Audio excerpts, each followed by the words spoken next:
Chapter 1419. Just as Qin Yuru opened the door, she saw Yun Jian standing in front of her in a white miniskirt. Her daughter was looking at her with a blushing face. "Xiao Jian, what's wrong?" Qin Yuru was surprised. "Did you bully Ae?" What Qin Yuru said next, however, made Yun Jian wonder if she was Qin Yuru's biological daughter. "Mom, I didn't," Yun Jian said as she walked around Qin Yuru and went downstairs, reaching for her bag as she walked. "Breakfast is on the dining table. Remember to bring it to the car." Qin Yuru watched Yun Jian's back as she hurried down the stairs. She covered her mouth and chuckled before calling out to Yun Jian. Yun Jian hummed in response and went downstairs to pick up the breakfast that Qin Yuru had put in a white plastic bag from the dining table before heading out. She drove the car to Min's City Military Academy. The 7A holiday was over, and today was the 10th of September. It was also the official start of Yun Jian School at Min's City Military Academy. Hence, Qin Yuru wanted her to change into a white miniskirt with a pink top. Yun Jian did not mind as she changed into it. She was also puzzled why he did not tell her to wear such a short skirt today. Shaking her head to stop thinking about it, Yun Jian picked up her breakfast and carried her bag before heading out. Inside the house, he smirked. He was still thinking about how alluring Yun Jian looked under her miniskirt. He would never tell anyone that he did not stop Yun Jian from wearing such a short skirt today, because cough. It was already 8:30 a.m. when she arrived at Min's City Military Academy. 9 o'clock was the school arrival time. Considering that the students came from far away, the school purposely allowed them to arrive before 9 o'clock on the first day. The next day, he would wake up at his normal time. Yun Jian attracted a lot of attention as soon as she arrived at school. She still had her hair tied up in a high ponytail, but she wore a white short skirt and a pink top. She had a beautiful face, and her perfect face attracted the attention of countless people around her. Even the girls couldn't help but take a few more glances. "Yun Jian, I'm here. Come here quickly." Lin Wan was already waiting for Yun Jian at the school gate. When she saw Yun Jian, she rushed over and looked at Yun Jian from head to toe. "Hey, Yun Jian, this short skirt really matches you. It's so beautiful." As she spoke, Lin Wan looked around again. She didn't see Muing. Why isn't Muing here today? I remember that she was always the first one to arrive. Let's stand here and wait. Yun Jian pointed at the security post at the school gate and said, "Okay." Lin Wan nodded. Then, she stood with Yun Jian at the security post at the school gate and waited for Muing. Just as Yun Jian and Lin Wan stood there, a female teacher on duty at the school gate who was less than 1.5 meters tall and wore a pair of stilettos saw Yun Jian. She was about 150 kilograms in weight, but was less than 1.5 meters tall. She was dressed fashionably in a pair of stilettos. The female teacher on duty saw Yun Jian's beautiful figure. She was even wearing a white short skirt. Her perfect figure really made people jealous. So, the female teacher on duty came over and shouted at Yun Jian, "Which class are you from?" Yelling wasn't enough. The female teacher even handed her duty book to Yun Jian. Then, she shouted at Yun Jian, "Write down your class name. Our school is a military school. Since you're here, don't you know the rules of the military school?" Chapter 1420. The female teacher's voice trembled as she spoke. Her breasts were very big, and they kept trembling as she spoke. The female teacher's breasts were very big, but the fat on her abdomen was even bigger. As her breasts trembled, the fat on her abdomen trembled even more fiercely than the fat on her breasts. When the female teacher said this, she did not give Yun Jian and Lin Wan a chance to speak. Instead, she spoke even more fiercely. Her words were like a machine gun, and she did not even give them a chance to take a breather. "You girls only know how to dress up. How dare you come to school wearing such a short skirt? This is a military school. Hey, do you know what a military school is? Don't make yourself look like a gorgeously dressed chicken. The boys in our military school will fight for the country's career in the future. They won't waste themselves by dating little girls like you. You girls, why don't you go to high school and come to our military school? Don't tell me you're here to seduce our boys to date you." The female teacher on duty was getting more and more ridiculous with her words. Yun Jian did not know the rules of the military school, But since she had broken the rules by wearing a short skirt, as Qin Yiru said, she, Yun Jian, was not the kind of person who would ignore the school rules. Yun Jian had already taken the duty book and pinned from the female teacher on duty. She planned to write her name and class on it. Since she had made a mistake, she was not the kind of person who would not admit it. However, this female teacher acted as if she had killed someone. She had not stopped talking since she spoke. This made Yun Jian, who was about to write her name and class on the duty book, stop. Hurry up and write. Write your name and class on it. You broke the school rules, so you should be deducted points. The female teacher on duty saw that Yun Jian had stopped writing, so she frowned and urged her. Teacher, this is our first offense, and we are freshmen. We have not learned the school rules. My friend will not wear short skirts in the future. Can you not deduct this point? Lin Wan spoke up for Yun Jian. Usually, the first 1 or 2 weeks of school was for the students to get used to the school rules and regulations. Even if the students' names were recorded during the week of duty, the points would not be deducted. This was because the students would definitely need to adapt to a new school. However, at this moment, Teacher Zhou was planning to directly deduct Yun Jian's class's score. Therefore, Lin Wan was not convinced. As a student, how dare you talk back to your teacher? The female teacher raised her voice at Lin Wan when she heard that. The female teacher had always thought that the military academy could only be a world for men. Girls like Yun Jian and Lin Wan, why did they come to the military academy to study? For a young lady to come to a military academy to study, other than wanting to fish for men, what else could she do? If they were asked to train, even the simplest thing like standing in a military posture in the morning would probably make them faint from the sun. If they trained for a long time, they would even complain that they would become tanned. They would even have to apply sunscreen before training. Wasn't this talking about these girls who came to the military academy? Why did they not attend a normal school, but came to the military academy to suffer? Wasn't it just to hook up with male students? The more the female teacher thought about it, the more she felt that girls like Yun Jian and Lin Wan were despicable. She was about to use an even more exaggerated tone to insult Yun Jian and Lin Wan. A male voice came from the side. Yun Jian, why are you standing here? The person who spoke was Yun Jian's comrade, Yu Xiaoluo. Yu Xiaoluo was also an instructor at Min City's military academy. When the female teacher saw Yu Xiaoluo, she was stunned. She was about to point out Yun Jian's evilness to Yu Xiaoluo. In the end, she heard Yu Xiaoluo pat Yun Jian's shoulder and praise her. Yun Jian, you're really something. You've won first place in the wilderness survival event. Only the 3 of you were sent straight to the elite class among the freshmen. Haha, Slashing God from Team Monarch lives up to her name indeed. You're amazing. Chapter 1421. The news of Team Monarch's Slashing God entering Min City's military academy as a freshman had spread like wildfire in the academy. Even if the female teacher did not pay attention to the news, she would have heard about Team Monarch's Slashing God's impressive feats from others, not to mention that she was a snobbish teacher. The female teacher liked to hang out with other teachers in school and gossip about the male instructors and female teachers' family matters. She would also gossip about the new talent in the school and whether the talent had a backer. When she saw Yun Jian and Lin Wan earlier, the female teacher instinctively assumed that Yun Jian and Lin Wan were the kind of girls who came to the military academy to seduce the boys. She assumed that they came to the military academy for that. The female teacher hated girls who had no power or influence, had a better figure than her, dressed up to the nines in the military academy, and swaggered around the boys like chicks. Moreover, the school's rules clearly stated that female students were not allowed to wear short skirts. Using that as an excuse, the female teacher caught Yun Jian and planned to give Yun Jian a good scolding. That was what the female teacher thought and did. She wanted to teach Lin Wan, who was beside Yun Jian, a lesson as well. However, she did not expect Yu Xiaoluo, Instructor Yu, to appear here. Instructor Yu was widely recognized as a young and promising instructor in the school. He was young and a very capable instructor.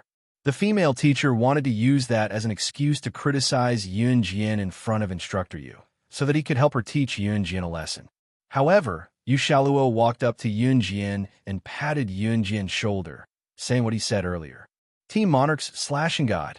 Before Team Monarchs Slashing God entered Min City's military academy, she had already caused a stir among all the instructors in the school. She had even caused the instructors to fight for her to join their team. A few days ago, she even won first place in the military training's outdoor survival event and was directly admitted to the elite class with 2 other girls. It was said that on the last day of the outdoor survival event, she represented Min City's military academy and destroyed the pride of Wulin Military Academy, which had always been at odds with Min City's military academy. Now, in Min City's military academy, Slashing God was the symbol of a legend. Even the instructors and teachers in the school could not help but feel respect when they heard the word. What more a mere female teacher like her? The female teacher on duty's face dropped to the freezing point. Yu Shaoluo didn't know what the female teacher had just done. After hearing the female teacher's words, he laughed out loud and then responded to the female teacher. That's right, the killing god that everyone in our school is talking about is her. What do you think? Are you surprised? When I saw her this morning, I had the same reaction as you. I thought she was a weak little girl, but who would have thought? Huh. As soon as Yu Shaoluo finished, the female teacher's face turned as red as a chili pepper. Not only did she suspect Yun Jian, she even tried to make things difficult for Yun Jian. However, the female teacher was also a person who changed her face faster than flipping a book. When she heard that Yun Jian was slashing God, she immediately turned to look at Yun Jian and put on a smiling face that almost squeezed her wrinkles together. So this beautiful girl is slashing God. I really didn't expect that. Ha. As she spoke, the teacher looked at her watch and told Yun Jian with a grin, "Students, go to class. 9 o'clock in the morning is considered as being late. Go now. It'll be bad if your homeroom teacher catches you being late." Chapter 14:22. Just now, the female teacher was clearly targeting her. Yun Jian wasn't an idiot, so she naturally saw through it. Therefore, Yun Jian decided to beat her at her own game and directly retorted back. This time, the female teacher was extremely embarrassed. The female teacher regretted that she wanted to deal with Yun Jian, especially now, in front of the most handsome, most outstanding, and youngest instructor in the school. The female teacher was really a bit shy. After all, she was only 28 years old and was still unmarried. To put it bluntly, the female teacher wanted to leave a good impression in front of an outstanding man like Instructor Yu. But who would have thought that Yun Jian wouldn't be like the previous students who obediently followed her words and walked through the school gate? Instead, she directly pointed out what she had just done in front of Instructor Yu. Wasn't this clearly making her lose face? The female teacher clenched her fist in her heart. But because Yun Jian was a killing god, she could only force a smile that was still trembling to face Yun Jian. Yo, how could that be? Teacher was just joking with you guys. In any case, you guys are new students who just entered the school. It's normal that you don't understand the school rules. Wait until you're familiar with the school rules, then don't make such a low-level mistake again. In school, if you meet a kind teacher like me, then it's fine. If you meet a kind teacher like me, then it's fine. But if you meet a kind teacher like me, then... The female teacher didn't finish her words, but the meaning in her words was more or less incisive. Just hearing the sentence, "If you meet a kind teacher like me," Yun Jian felt goosebumps all over her body. And I really haven't met a teacher who would stop someone on the first day of school wearing a short skirt and insist on deducting marks. Yun Jian very calmly said this embarrassing reality in front of the female teacher, without giving her any face. When these words came out, even Yu Shaoluo felt a bit embarrassed. Ahem. That. Yun Jian, I think you guys should go back to the classroom first. It's already 8:43. Aren't you guys going to be late at 9 o'clock? Yu Shaoluo stood up to ease the awkward atmosphere. We're waiting for a friend, Yun Jian said calmly. She then turned to the female teacher and said politely, "Thank you for asking me to stay, but I'm very sorry that you didn't manage to deduct points from my class today."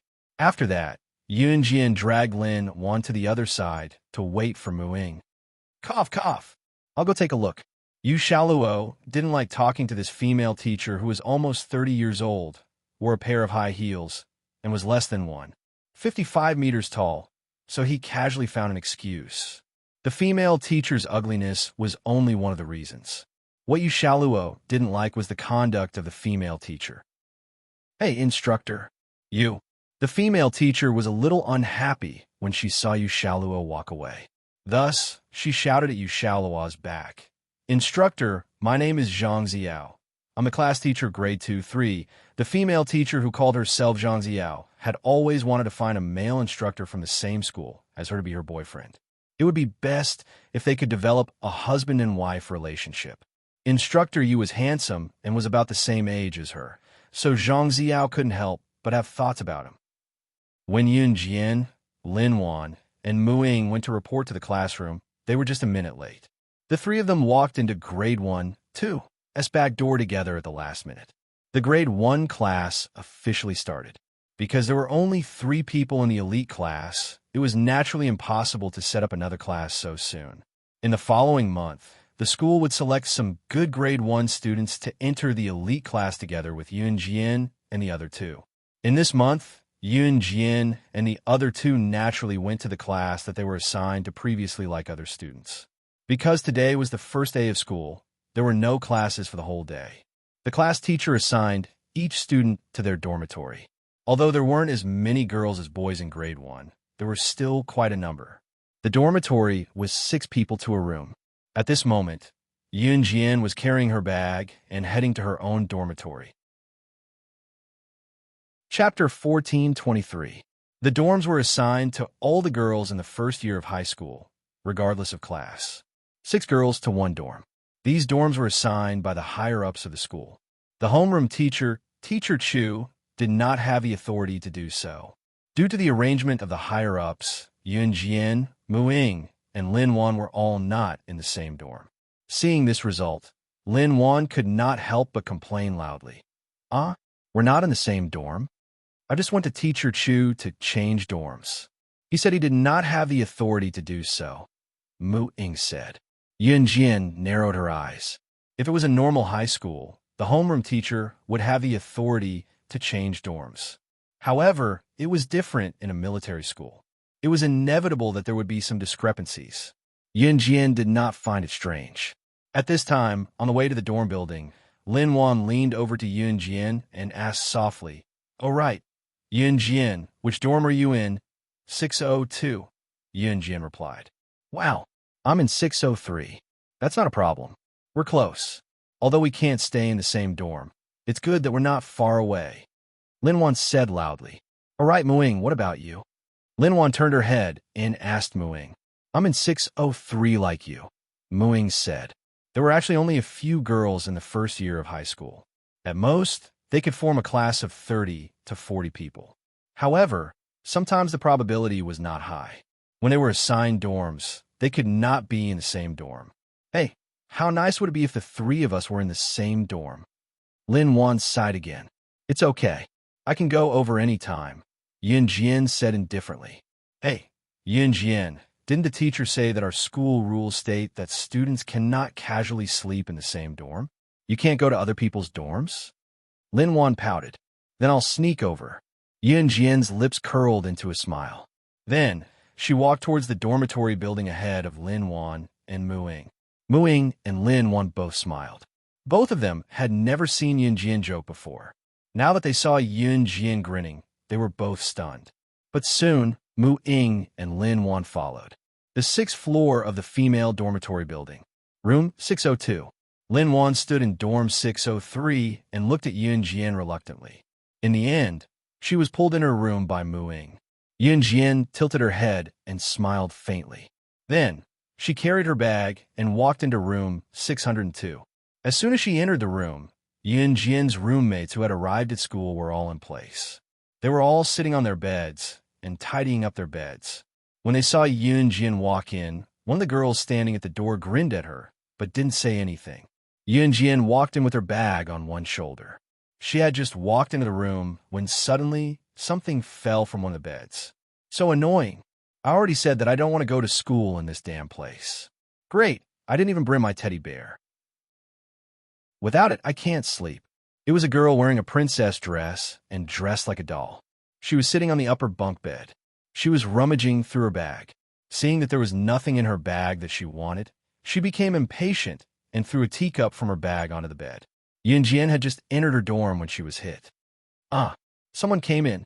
One of the girls couldn't help but exclaim when she saw Yunjian walk in and the teacup just happened to be thrown at Yunjian. The other girls were slightly frightened. However, they saw that after Yunjian sensed the danger, she reached out and caught the teacup that the girl in the princess dress had thrown from the upper bunk. Yunjian didn't even look up and caught it.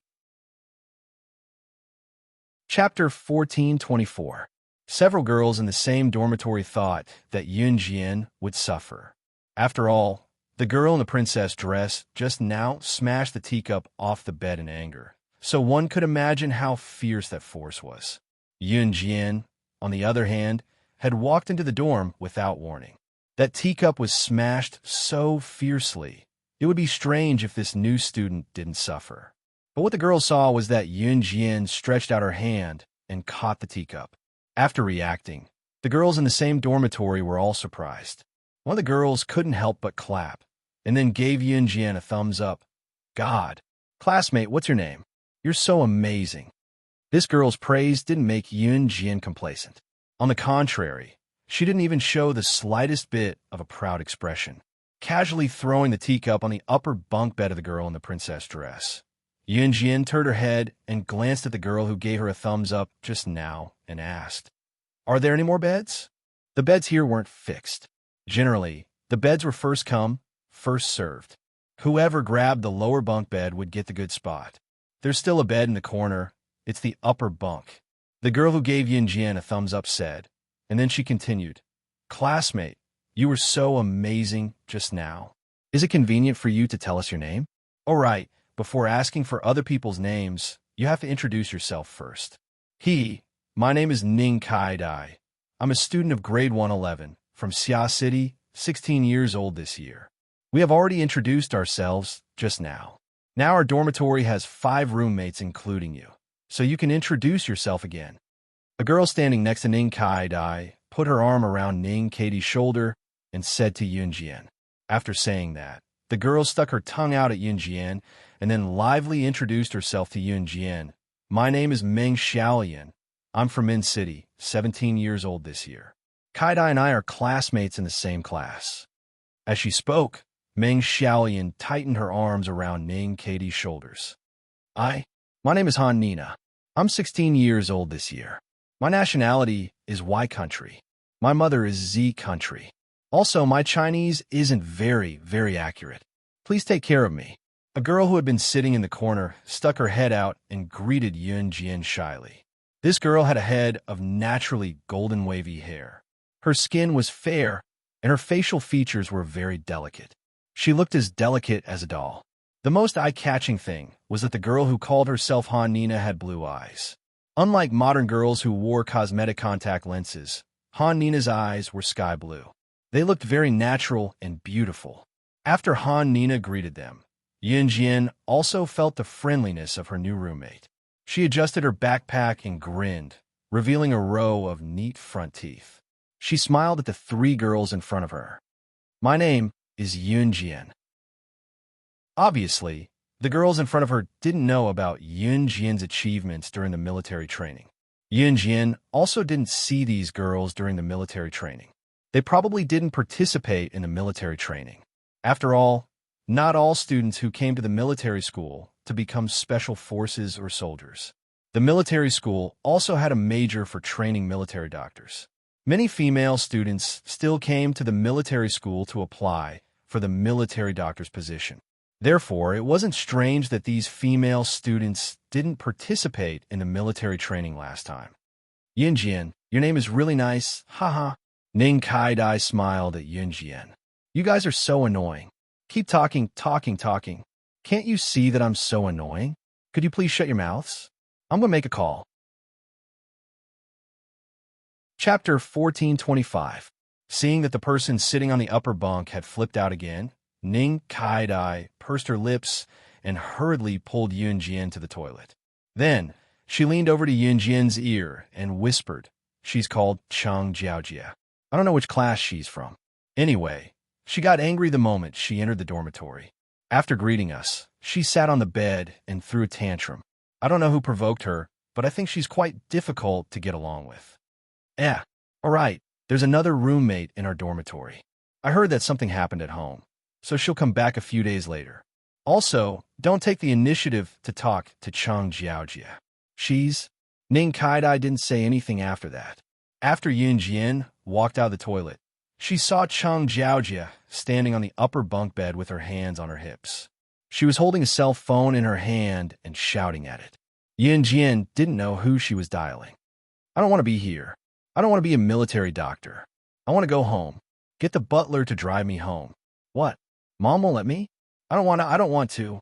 I'm studying in this lousy school, and I'm not allowed to go home. I can't even help my teddy bear to sleep. I want to go home. I wanted to get the butler to drive me home immediately. Otherwise, I'll complain to Grandma and get her to fire you."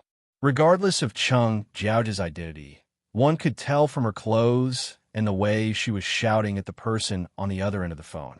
Chang Jiaojia was most likely a rich young lady. She definitely had some status. Yun Jian carried her school bag and went straight to the top bunk bed in the corner. She threw her school bag on the bed, then grabbed the handrail of the top bunk bed. She didn't even put her leg on the steps of the top bunk bed. With a flip of one foot, she jumped from the ground to the top bunk bed that was about 145 meters high.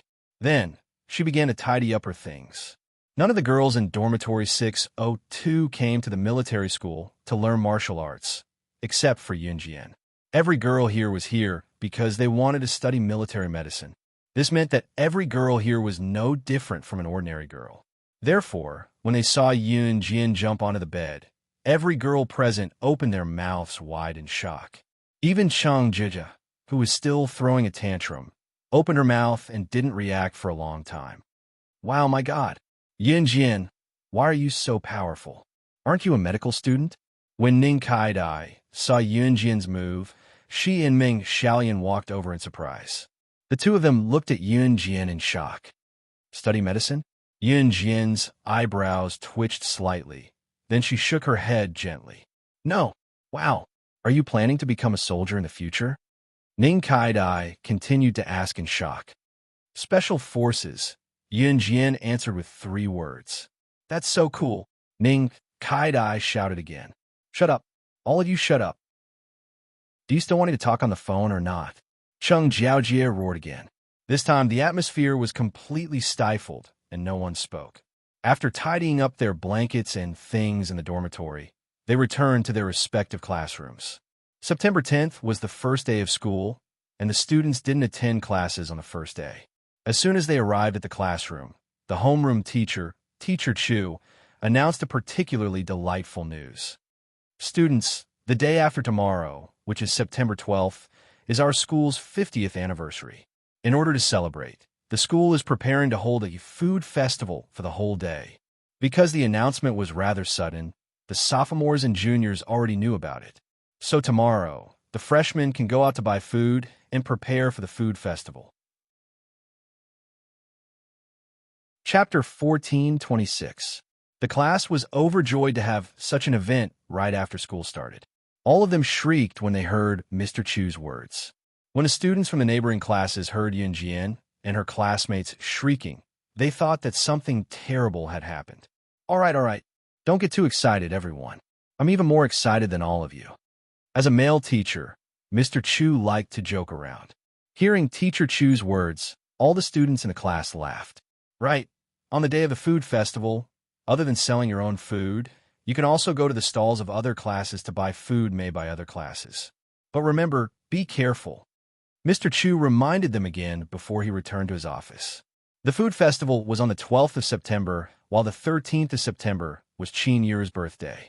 At the same time, the 13th of September last year was the day Yun Jian was reborn. Counting the time, it had been almost a year since she was reborn into this body. Yun Jian felt a little emotional. This year was the most relaxing one in her career as an agent.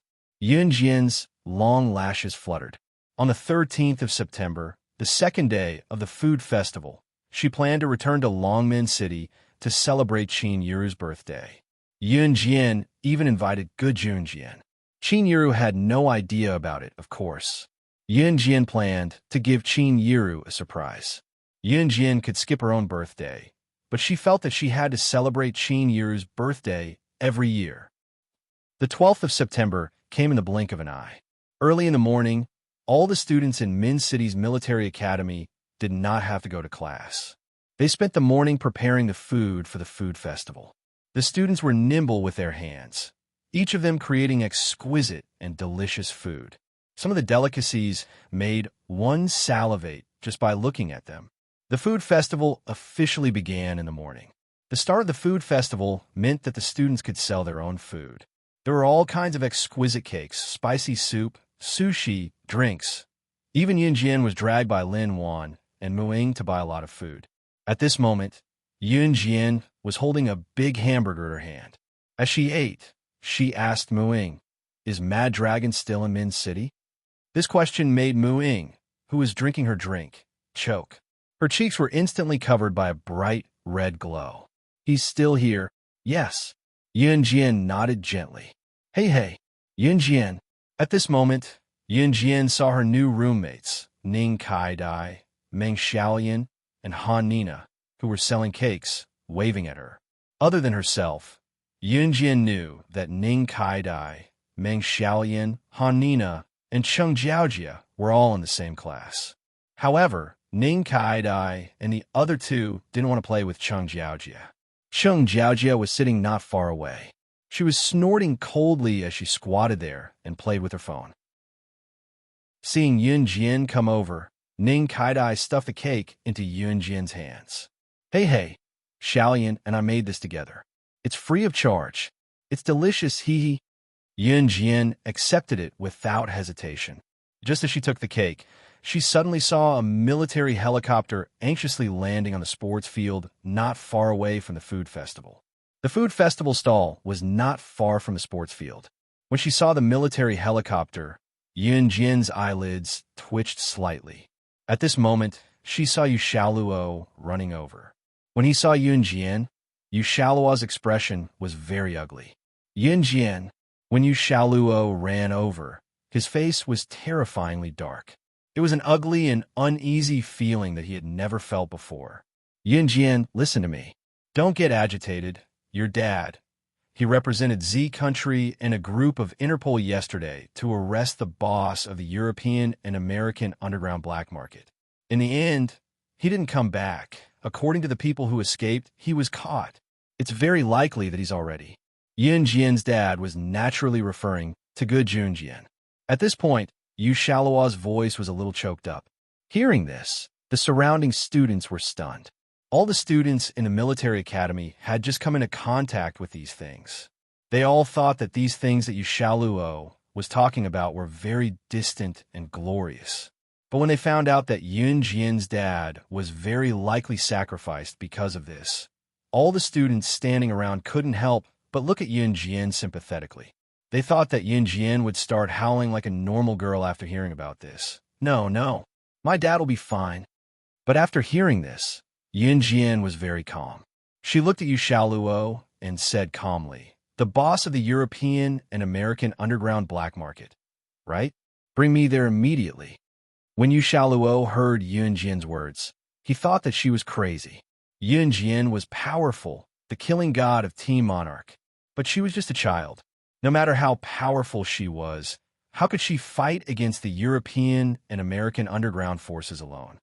Yun Jian, don't get agitated. Listen to me. We'll do our best to save your dad. Before Yu Xiaoluo could finish, Yun Jian said to Yu Xiaoluo in front of all the students. Chapter 1427. Once Yun Jian said that, everyone was stunned. Whether it was the instructors who chased after Yu Xiaoluo, Lin Wan, Yun Jian's new roommates, Ning Kai-dai and the rest, as well as the students who were participating in the food festival, they were all stunned by Yun Jian's arrogant words. No matter how shocked or frightened the people around them were, they were nowhere near as shocked as Yu Xiaoluo and the instructors. The boss of the Western underground black market was indeed a man named Glenn. Moreover, Yushaluo had only told Yunjian that her father and a group of Interpol had tried to capture the boss of the Western Underground black market, but were caught instead. Yunjian had said the boss's name accurately. Even the male students who were studying in the military school and paid more attention to international affairs would not know the name of the boss of the Western Underground black market, right? Although Yunjian was the slashing god of Team Monarch, she was only a 15-year-old girl at the end of the day. No matter how powerful Yunjian was, how did she know? While the people around them were stunned, Yunjian was already making her way to where the military helicopter was parked.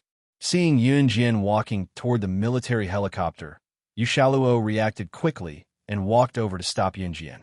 Yunjian, calm down. I know you're capable, but Glenn's identity is not ordinary. Interpol had sent many internationally renowned agents to infiltrate the Western Underground black market's territory and sacrificed many people. But they could not arrest him. If you act so rashly, not only will you not save old Gu, you'll even lose your life. Yushaluo spat out those words with red eyes and trembling.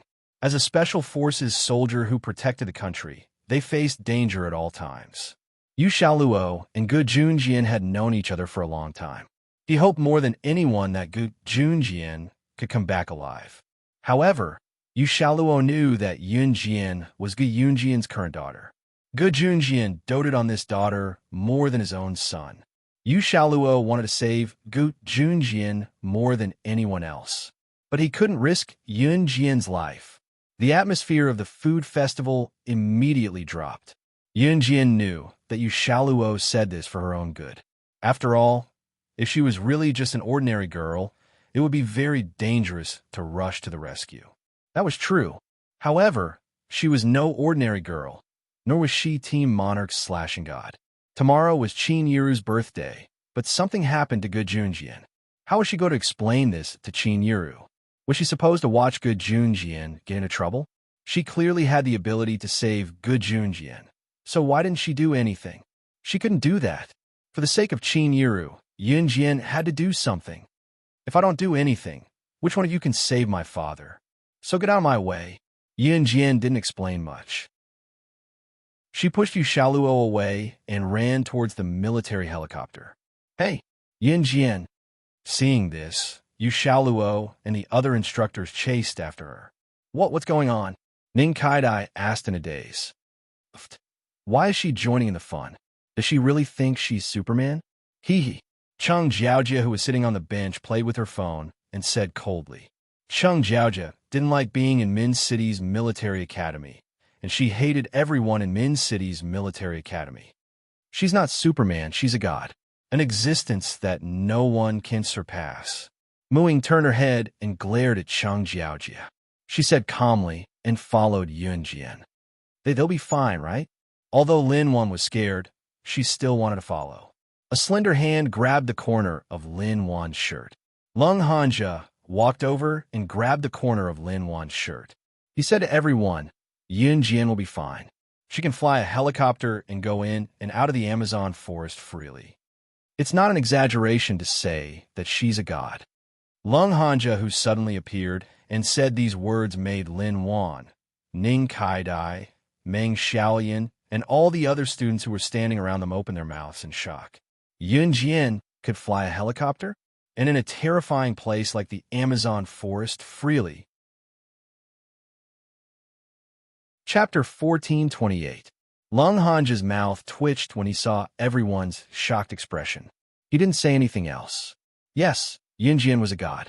She wasn't just the legend of Min City Military Academy.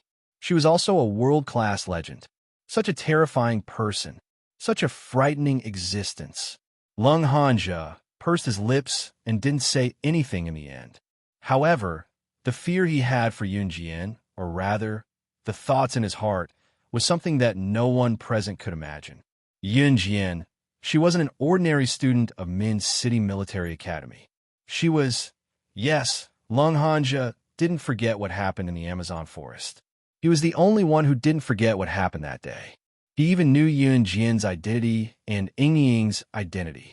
After knowing Mu Ying's identity, Lung Hanja suddenly heaved a sigh of relief. He was afraid that Ying didn't like him anymore. However, when he found out that the Mu Ying he liked when he was young was actually a different person from the Mu Ying he knew now, Lung Hanja didn't feel like he couldn't handle it. Instead, he heaved a huge sigh of relief. So, his Ying never hated him. She was just a different person, and his Ying might not even be alive anymore. Senior, why are you crying? Lin Wan's clothes were grabbed by Lung Hanja. Just as she was about to ask Lung Hanja to let go of her clothes, she saw a tear at the corner of Lung Hanja's eyes. I'm fine. Haha, the wind is too strong now. The sand got into my eyes. Let's just leave it at that. You guys don't have to worry about it. Go do whatever you need to do. Yin Jian will be fine. Trust me. Lung Hanja let go of Lin Wan's clothes and walked to the side, listlessly. Yin Jian ran towards the military helicopter at lightning speed. Yu Xiaoluo and the other instructors chased after her with all their might. However, they realized that Yin Jian's steps weren't big, but her speed was much faster than all of them. Yu Xiaoluo knew that Gu Junjian was probably dead. He was indeed upset, but he couldn't just watch as Yin Jian ran towards the military helicopter. This military helicopter was indeed carrying Yu Xiaoluo to rescue Gu Junjian. However, if Yin Jian went with them, Yu Xiaoluo felt that he would let Gu Junjian down, because if Yin Jian went with him, it would be extremely dangerous.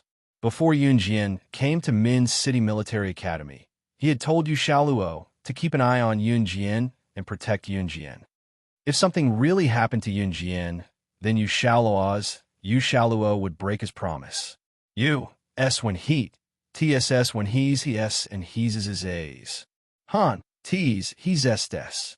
Heat T, Yin Jian's Yin S. Yin Jian's Yuns. However, the pilot's reaction was also quite fast. He immediately raised the helicopter that was parked on the field. At this moment, Yin Jian was only about 10 meters away from the helicopter. When Yu Xiaoluo and the others saw the pilot raise the helicopter, they thought that Yin Jian couldn't go up. However, what happened next stunned the entire audience. Yin Jian's body tilted forward. She ran 5 meters at the speed of light, but when she was 5 meters away from the helicopter, she stomped on the ground and leaped forward. At this time, the helicopter had already flown about 2 meters in the air. She rushed forward and actually grabbed the bottom handle of the helicopter before it was about to leave the ground. With a light swing, Yin Jian stepped on a board and nimbly flipped her body to the side of the helicopter. The pilot did not close the door and easily boarded the helicopter. When the helicopter took off, if there was any grass on the ground, it would be blown wildly. The force of the wind was very strong. Not to mention other factors, Yin Jian's move was very dangerous. The difficulty level was also abnormally high. Chapter 1429. Even though the instructors were stunned, they did not forget to continue running in that direction. However, the astonishment on their faces could not be erased. She actually got on the helicopter. One of the instructors shouted in shock as he ran. At the same time, he had a stunned expression on his face. One had to know that the instructors present were all very powerful, but none of them could do that. Rushing up the helicopter when it was taking off? That was playing with one's life. Usually, when a helicopter was flying high in the sky, ropes would be thrown down for people to grab onto. Many Special Forces soldiers knew how to do that. Although it was not easy, any Special Forces soldier with a strong enough physique could do it. However, when the helicopter took off, the force from below would cause a strong gust of wind on the ground. At this time, there was no one who could get on a helicopter without using any ropes. At least the instructors in front of them could not do it. Damn, she's too powerful. Is she really just a student from Min City's military academy? One of the instructors directly complained. Just as he complained, Yin Jian had already knocked out the pilot on the helicopter. Then, she steered the helicopter back and lowered the rope from the helicopter. Mu-Ying, get up. After she lowered the rope, she returned to the pilot's seat and accurately steered the helicopter to Mu-Ying's side. Mu-Ying ran forward 2 steps and then jumped violently. Yu Xiaoluo and the other instructors also saw the rope that was lowered. They wanted to rush up and grab the rope, but they did not expect that when Yun Jian lowered the rope, it was right in front of Muing. Muing reached out and grabbed the rope. Then, she climbed the rope and got on the helicopter in a few breaths. Then, she put the rope away. Instructor Yu, I'm sorry, but he's my father. It's my mother's birthday tomorrow. Before tomorrow, I'll definitely bring my father back. With that, Yun Jian piloted the helicopter and left the place skillfully. Damn. Who can tell me why this girl knows how to fly a helicopter? A plump instructor put his hands on his waist and gasped in surprise as he wailed. Just now, they had used all their strength and still couldn't catch up with Yun Jian. This made him feel incredulous. Yun Jian was just a little girl who had just entered the school. Going further, she was Team Monarch's slashing god, yet she possessed such astounding strength. Now, King know why you guys snatched her into your team before she even entered the school. How is this girl a good seedling? She was simply a genius. We might not even meet one in a few hundred years. One of the instructors slapped his knee in an exaggerated manner as he yelled loudly. Yu Xiaoluo scratched his head. He took out his phone and called his superior to request for another helicopter to catch up with Yun Jian. Since Yun Jian had already gone this far, he really couldn't stop her. Moreover, with Yun Jian's skills, he might as well go all out. Country X. There were more than 10 countries in Europe and America, and Country X was one of them. The boss of Europe and America's underground black market, Glenn, liked to stay in Country X the most, so Yun Jian directly flew the helicopter to Country X. At this time, the helicopter's fuel was almost used up. Yu Xiaoluo, 2 other Special Forces soldiers, and a pilot's helicopter followed Yun Jian's helicopter closely. The more they flew, the more the pilot exclaimed, "Damn, who is this little girl? This helicopter is so stable. She avoided the airflow all the way here. There's no turbulence at all. She flew the helicopter directly to Country X? Did she know that the boss of Europe and America's underground black market, Glenn, is in Country X? CK, this girl is too fierce." Chapter 1430. On the other side, Yun Jian was sitting in the pilot's seat. The man who was supposed to be the pilot of the plane was tied up. Yun Jian didn't do anything to him. She just wanted him to behave a little. "Damn, little girl, you're so powerful. When you come back, you must teach me how to avoid the airflow. I've been flying a helicopter for 3 years, and this helicopter can't avoid the airflow in my hands. It's bumping and bumping." The pilot didn't realize that he was tied up by Yun Jian. Instead, he was eager to learn and asked Yun Jian to teach him the technology. Yun Jian curled her lips, thinking that this pilot was quite interesting. Yun Jian landed the helicopter in a deserted place, and then let Muing untie the rope that tied the pilot. "The helicopter is out of fuel. You can contact someone to take you back." Yun Jian glanced at the pilot, then gathered the things on her body and walked to a quiet place. She had all kinds of knives on her, although she didn't have guns. But guns, she could snatch them herself.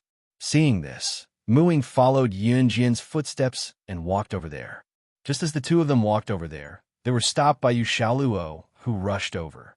"Yun Jian, listen to me. Glenn is definitely not the opponent you met before. He has a stronger background. Over the years, we in the Interpol have sent dozens of agents or special forces to his lair, but the result was no exception. In the end, there was no news. We still can't contact them.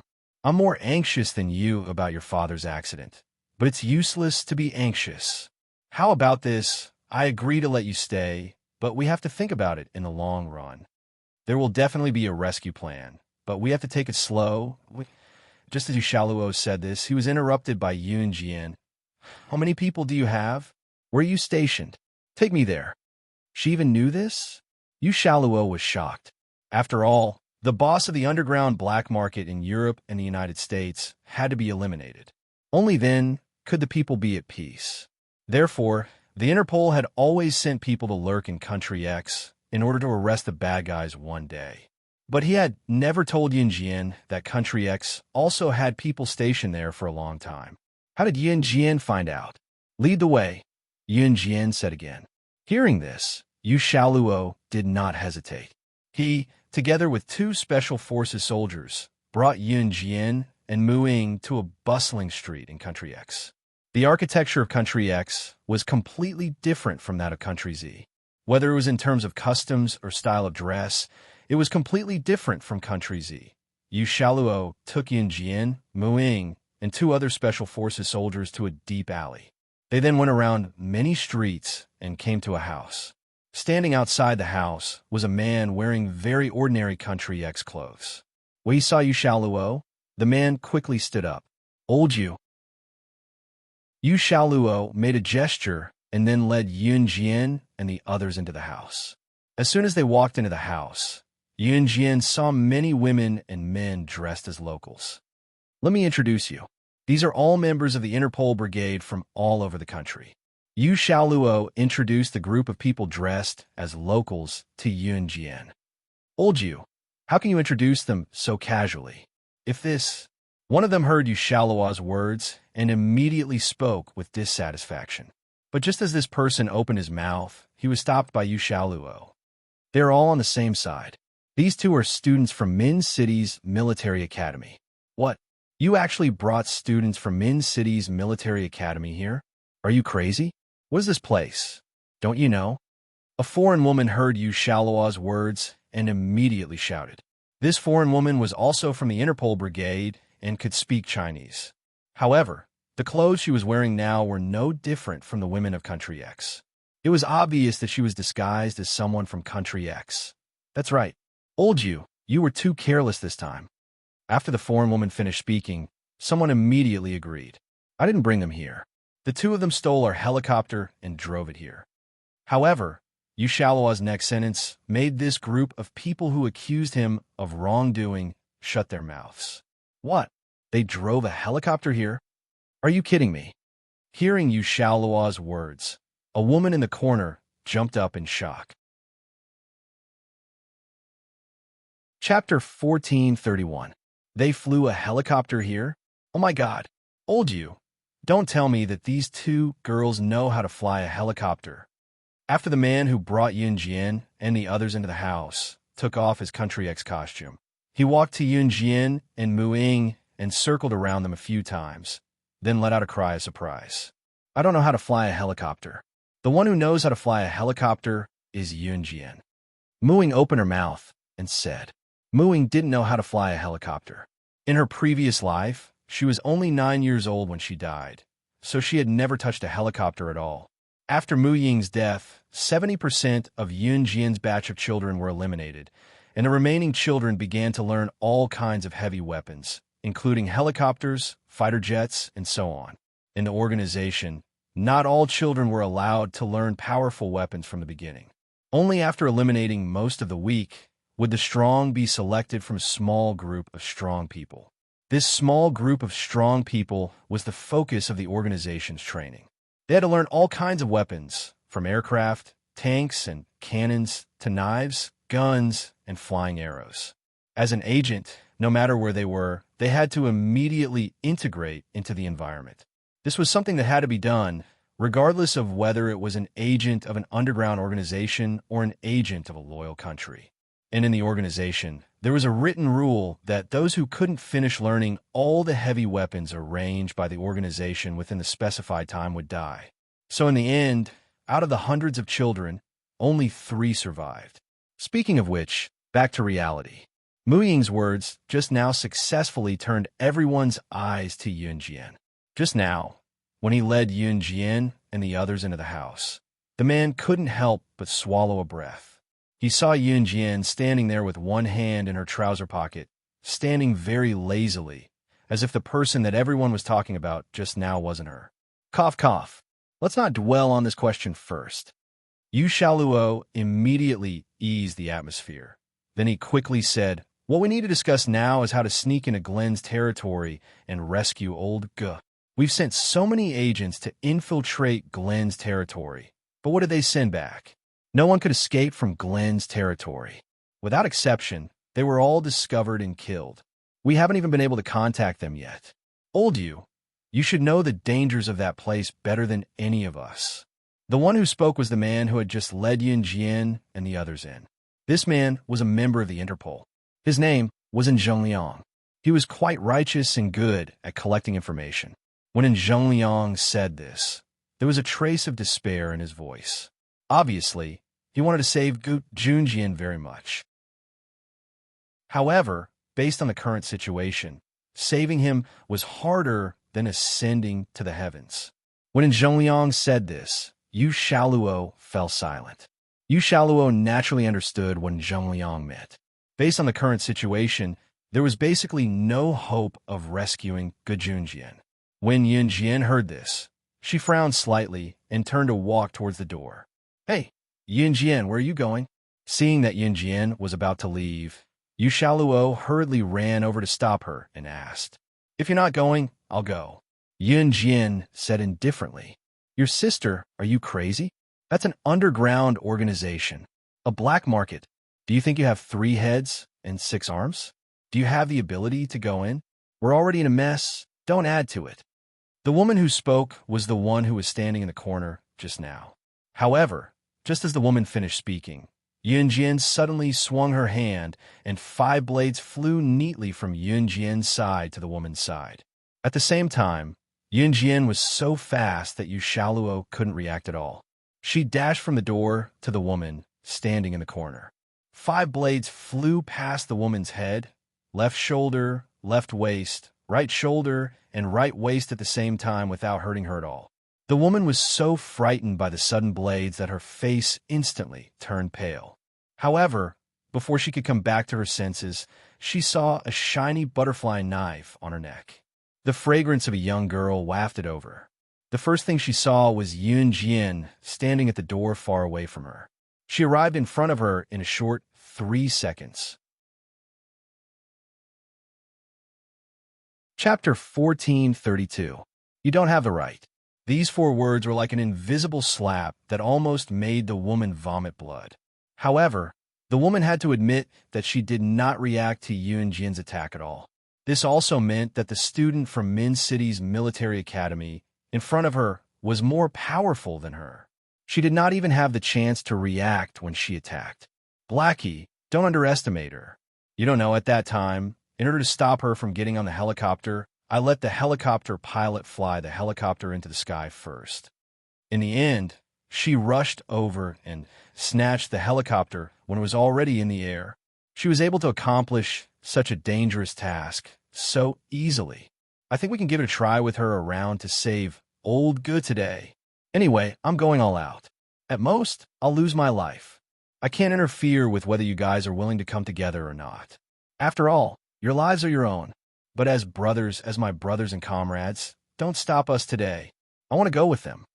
Yu Shaoluo had been frowning and thinking about this matter just now. In the end, he did not care anymore. He decided to go all out. Gu Junjian was like his elder brother. He had helped him a lot. Later, they became comrades and were very close. Now, Gu Junjian was in trouble. His elder brother was in trouble. How could he sit still and wait for death? Yun Jian, the 3 of us go. He was willing to believe in Yun Jian for once. Yu Shaoluo clenched his fists. He shouted at Yun Jian and walked out. The woman called Blackie by Yu Shaoluo was codenamed Blackie. She was not dark. She was from H country and could speak Chinese. She looked no different from Z country people. Blackie was shocked by Yu Shaoluo's story about Yun Jian. Now that she saw Yu Shaoluo bringing Yun Jian and Mu Ying to Glenn's headquarters alone, she wanted to say, hey. In the end, Blackie stopped talking and could not say anything. Let them go. Let them go. They know that it's a big fire pit, but they still want to jump there. I told them that we can't move now. When did Yu Shaoluo become so unwise? Seeing that Yu Shaoluo could not be pulled back, he followed Yun Jian and the other 2 out of the house. And Liang suddenly slammed the table and roared. And Liang was the captain of all the Interpol members present. Yu Shaoluo's identity was an instructor at Min City's military academy. He also had another identity. He was a member of Interpol and in Liang's team. Captain this. Blackie looked at Liang's eyes. Finally, Liang slammed the table. Here, Yun Jian's use SS 2's hua, teat, ss/ss, this S writes. STT's you people's teat heat, he's he his. Some people would be so scared that they would piss their pants before the war started when they heard her identity, but an old fellow like Glenn wouldn't fall for this. However, since these people were not willing to help her, she had to save good Yun Jian by herself. No matter how powerful Glenn was, he was just Yun Jian's defeated opponent. Yun Jian, how are we going to sneak in? Should we split up or? Yu Shaoluo asked Yun Jian. Follow me and listen to my instructions. Yun Jian gave a short answer. Then, she took Yu Shaoluo and Mu Ying to Glenn's. Chapter 1433. The front desk of Glenn's headquarters was the biggest casino in Country X, the Gleaner Casino. Glenn's headquarters was right behind the Gleaner Casino. To enter Glenn's headquarters, one would have to pass through the Gleaner Casino. The entrance of the Gleaner Casino was heavily guarded. Any rustling of leaves in the wind would alert the guards. To enter, one would have to pass through the security check at the entrance. Yun Jian was familiar with the place, as she had been here more than once. Of course, she had been here as Slaying God back then, but she had disguised herself with another face. Slaying God's real face had not been seen by many in the underworld or even in the assassin and secret agent circle. Perhaps Slaying God would often appear in public, but every time she appeared, she would change her face. The shape of her face was different every time, and even her height and weight were sometimes ambiguous. Therefore, outsiders had no idea what Slaying God looked like. Although Glenn was a despicable man, in Yun Jian's world, he was a big shot with an extraordinary international status. Even Yun Jian had to put in some effort to deal with Glenn. At that moment, Yun Jian was standing not far away from the Gleaner Casino with Yu Shaoluo and Mu Ying. The house next to them could cover Yun Jian, Yu Shaoluo, and Mu Ying. Follow my instructions from now on, Yun Jian said with narrowed eyes. Mu Ying and Yu Shaoluo nodded. Then, Yun Jian waved, planning to lead Mu Ying and Yu Shaoluo over there. Just as Yu Shaoluo was about to walk over, Yun Jian noticed a few people popping out from the side. They grabbed Yu Shaoluo and stopped Yun Jian and Mu Ying from moving forward. Looking closely, they were none other than Zheng Liang, Blackie, and the rest. You guys. When Yu Shaoluo saw Zheng Liang and the others, he was so shocked that he almost shouted out loud. However, Zheng Liang and the others covered his mouth.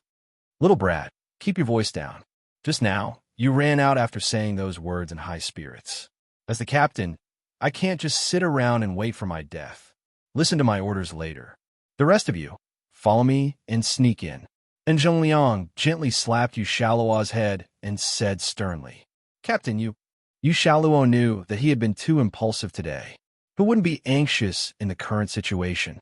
When good Yun Jian was in trouble, who wouldn't be anxious to save him?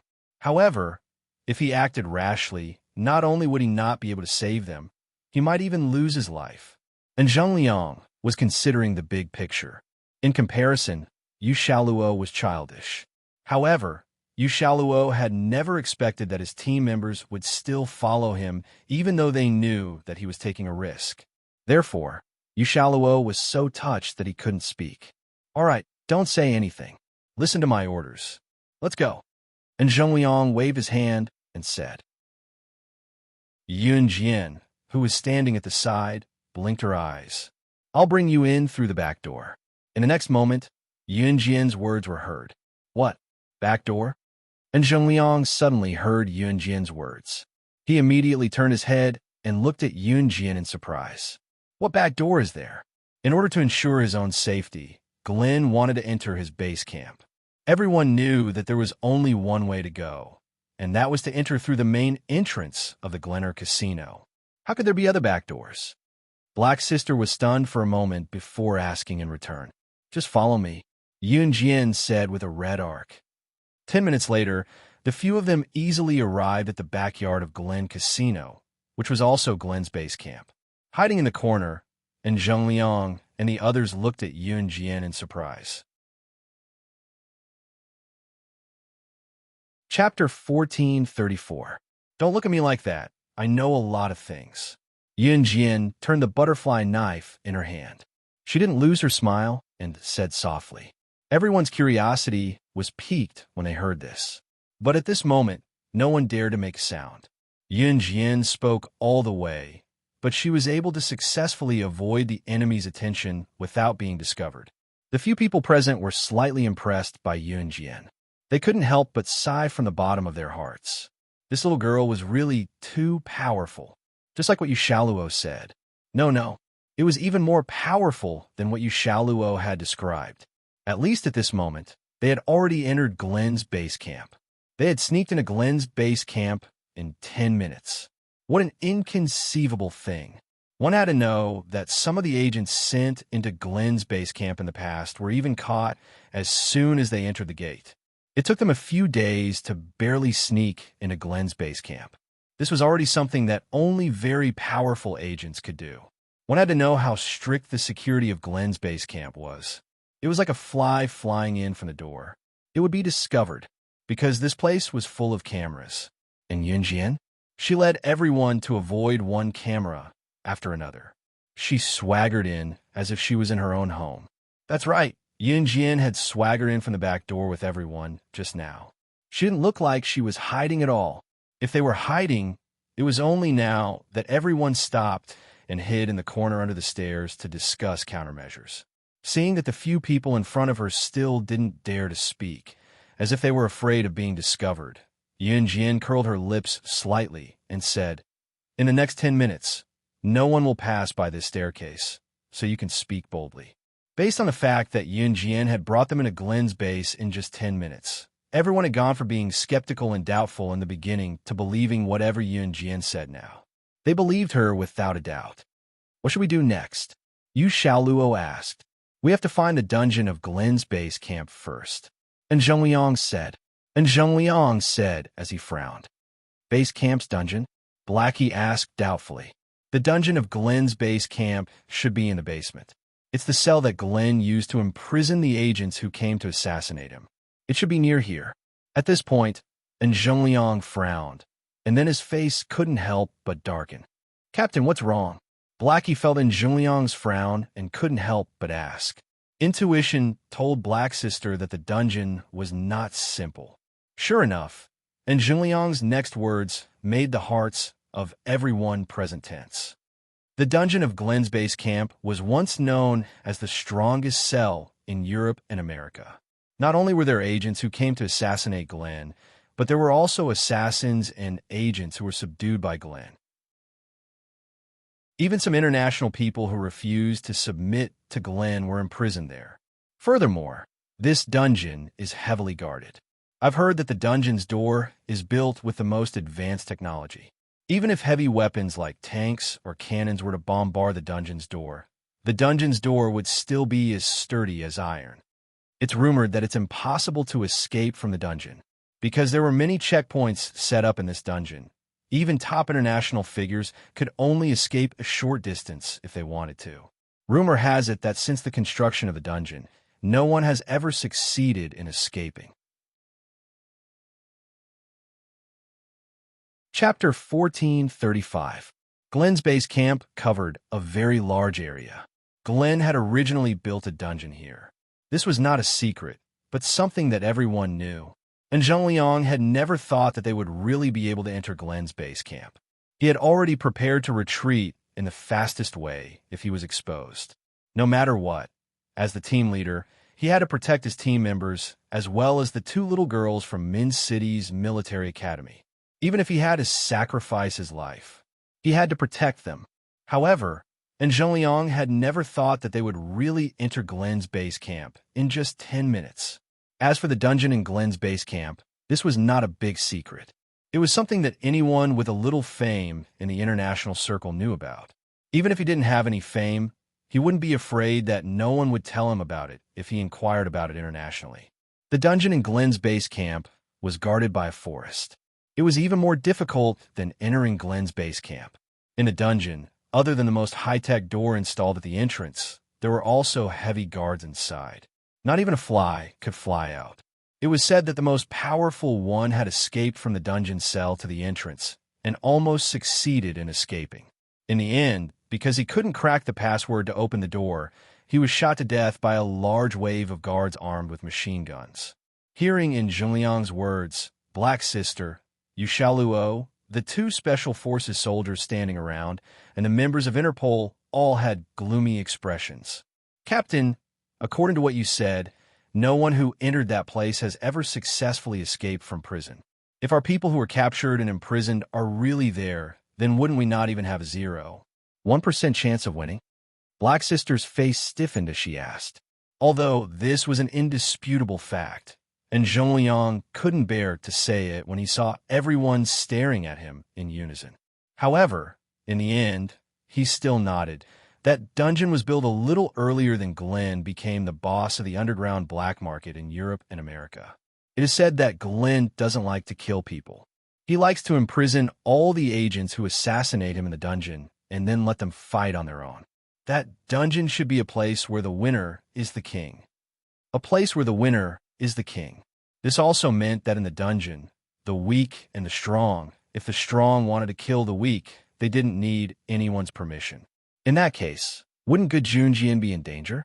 "Let's go." Yunjian stood up and walked out. "Yunjian, don't go." Yu Shaoluo had just stood up and followed Yunjian out of the staircase when he saw a group of people standing in front of the staircase. Wasn't the person in the middle of this group the famous Glenn? At this moment, Glenn was looking at Yunjian and Yu Shaoluo as if they were prey and downstairs. Glenn's appearance was very ordinary. His hair was very short, and he was not tall. He was a very ordinary old man, about 50 or 60 years old. Seeing Glenn standing there quietly with a group of people, Yu Shaoluo's heart almost jumped out of his chest. It was as if a ghost had suddenly appeared. "Hey, you guys." Seeing Yunjian and Yu Shaoluo walk out of the staircase, and Zhengliang, Blackie, and the others followed. The two groups of people looked at each other. When they saw Glenn and Zhengliang, Blackie and the others turned pale with fright. At this moment, Glenn suddenly laughed out loud and waved his hand. "My prey, I've been waiting for you for a long time," he. Laughing loudly, Glenn's subordinates took a large bottle of spray and sprayed it at Yunjian and the others. The people who were sprayed quickly fainted. Glenn's group was already prepared, so they naturally wouldn't be stunned by their own spray. No one saw the smile on Yunjian's face before she fainted. Chapter 1436. In the haze, everyone fainted. Before they fainted, the people who were frightened by Glenn's sudden appearance only had one thought: it's over. Glenn had a strange habit. He liked to watch people kill each other and not be easily killed by his own shot. Therefore, he built the dungeon to watch this group of people fend for themselves. The dungeon held all agents, assassins, or black market forces from all over the world. Those people were all demons who killed without batting an eyelid. They knew the way of survival and were used to killing to increase their vanity. In that place, the king of killing was the ruler. Yunjian woke up early. She leaned against one of the prison walls and closed her eyes. F*CK. UB*TCH, get moving. Like a corpse. D*MNB*TCH. I won't F*CKU until you cry. A howl came from his side. Without opening her eyes, she knew that a man was forcing himself on a woman. The prison Yunjian was in was very big. It was about the size of 5 classrooms. Moreover, it was full of people. Men and women were mixed together. Here, there was no distinction between men and women. If a woman was too weak, she would become a tool for men to vent. Yunjian opened her eyes and saw Muing and Zhengliang, Black Sister, Yu Shaoluo, and the others. Looking to the side, there was Gu Junjian, whom she had not seen for a long time, and Gu Yunjian's teammates who were caught here with him. "Yunjian, you're finally awake." Yu Shaoluo heaved a sigh of relief. Yunjian had actually woken up a long time ago, or it could be said that she had not fainted. Only then did she stand up. From the beginning, she had already figured out everything. After Gu Junjian and his teammates sneaked into Glenn's base and were discovered, they were locked up in the dungeon. In the dungeon, other than women who were not strong enough and became slaves for men to vent, the newcomers would be beaten up by the old people in the dungeon. Some of them would even die. The reason why Yun Jian and the others were fine and Gu Junjian was not killed was because Gu Junjian and the others had a very strong teammate, so no one dared to bully them. While Yun Jian was unconscious, the third corpse had already been moved out of the dungeon. Those were the corpses of the weak. What should we do? In this kind of place, we will be killed sooner or later. Blackie asked with a pale face. Gu Junjian had a very strong teammate named Lin Wei. The reason why Yun Jian and the others weren't challenged by those lunatics in the dungeon was because of Lin Wei. But now, Lin Wei was already covered in injuries from fighting with that group of people. He couldn't hold on any longer. In a place like this, there were only people who were beaten to death. Even a very powerful person would die from exhaustion or infection of their wounds after challenging one expert after another. This was the dungeon. Anyone who entered would die without a doubt. Yun Jian knew this, but she acted as if nothing had happened. Her goal had been achieved. She had found Gu Junjian. At this moment, a group of men suddenly walked over. This group of men walked in front of Yun Jian and the others, looked at Yun Jian, Muing, and Blackie, and then said with an evil smile, "Yo, yo, yo, 3 chicks have come. You know the rules here, right? The chicks have to be given to our boss to enjoy. How about it? You guys should obediently hand them over him." This person smiled very wretchedly. The boss he spoke of was the most powerful person in this dungeon. Hearing this person's words, Gu Junjian didn't even care about being afraid. He directly protected Yun Jian and the other 2 behind him. F***CK, you don't want to? Ha! That way of yours is about to die. Let's see who can save you this time. Before the man could finish, Yun Jian pulled Gu Junjian, who was standing in front of her, away. She squinted her eyes and licked her lips as she looked at the people in front of her. Her melodious voice stood out as she spoke in an insolent tone that shocked everyone. "Call your trashy boss over. Today, I'll show him what the real way to survive in the underground world is. I will show him who is the real powerhouse." No one knew the world of the underground black market better than her. Chapter 1437. Yun Jian's words stunned the men standing in front of her. It was obvious that Yun Jian, who was only 16 or 17 years old, was able to say something like that despite her youthful looks. Not only were the men standing opposite of Yun Jian shocked, but Yu Xiaoluo and Zheng Liang, He Mei, and the rest were equally shocked. It even attracted the attention of all the prisoners sitting around the dungeon. Gu Junjian was the only one who knew the reason why Yun Jian dared to say that. Gu Junjian was aware of Yun Jian's identity as Slain God. However, when he saw the men having designs on Yun Jian and the other 2 girls, Gu Junjian had forgotten about Yun Jian's identity.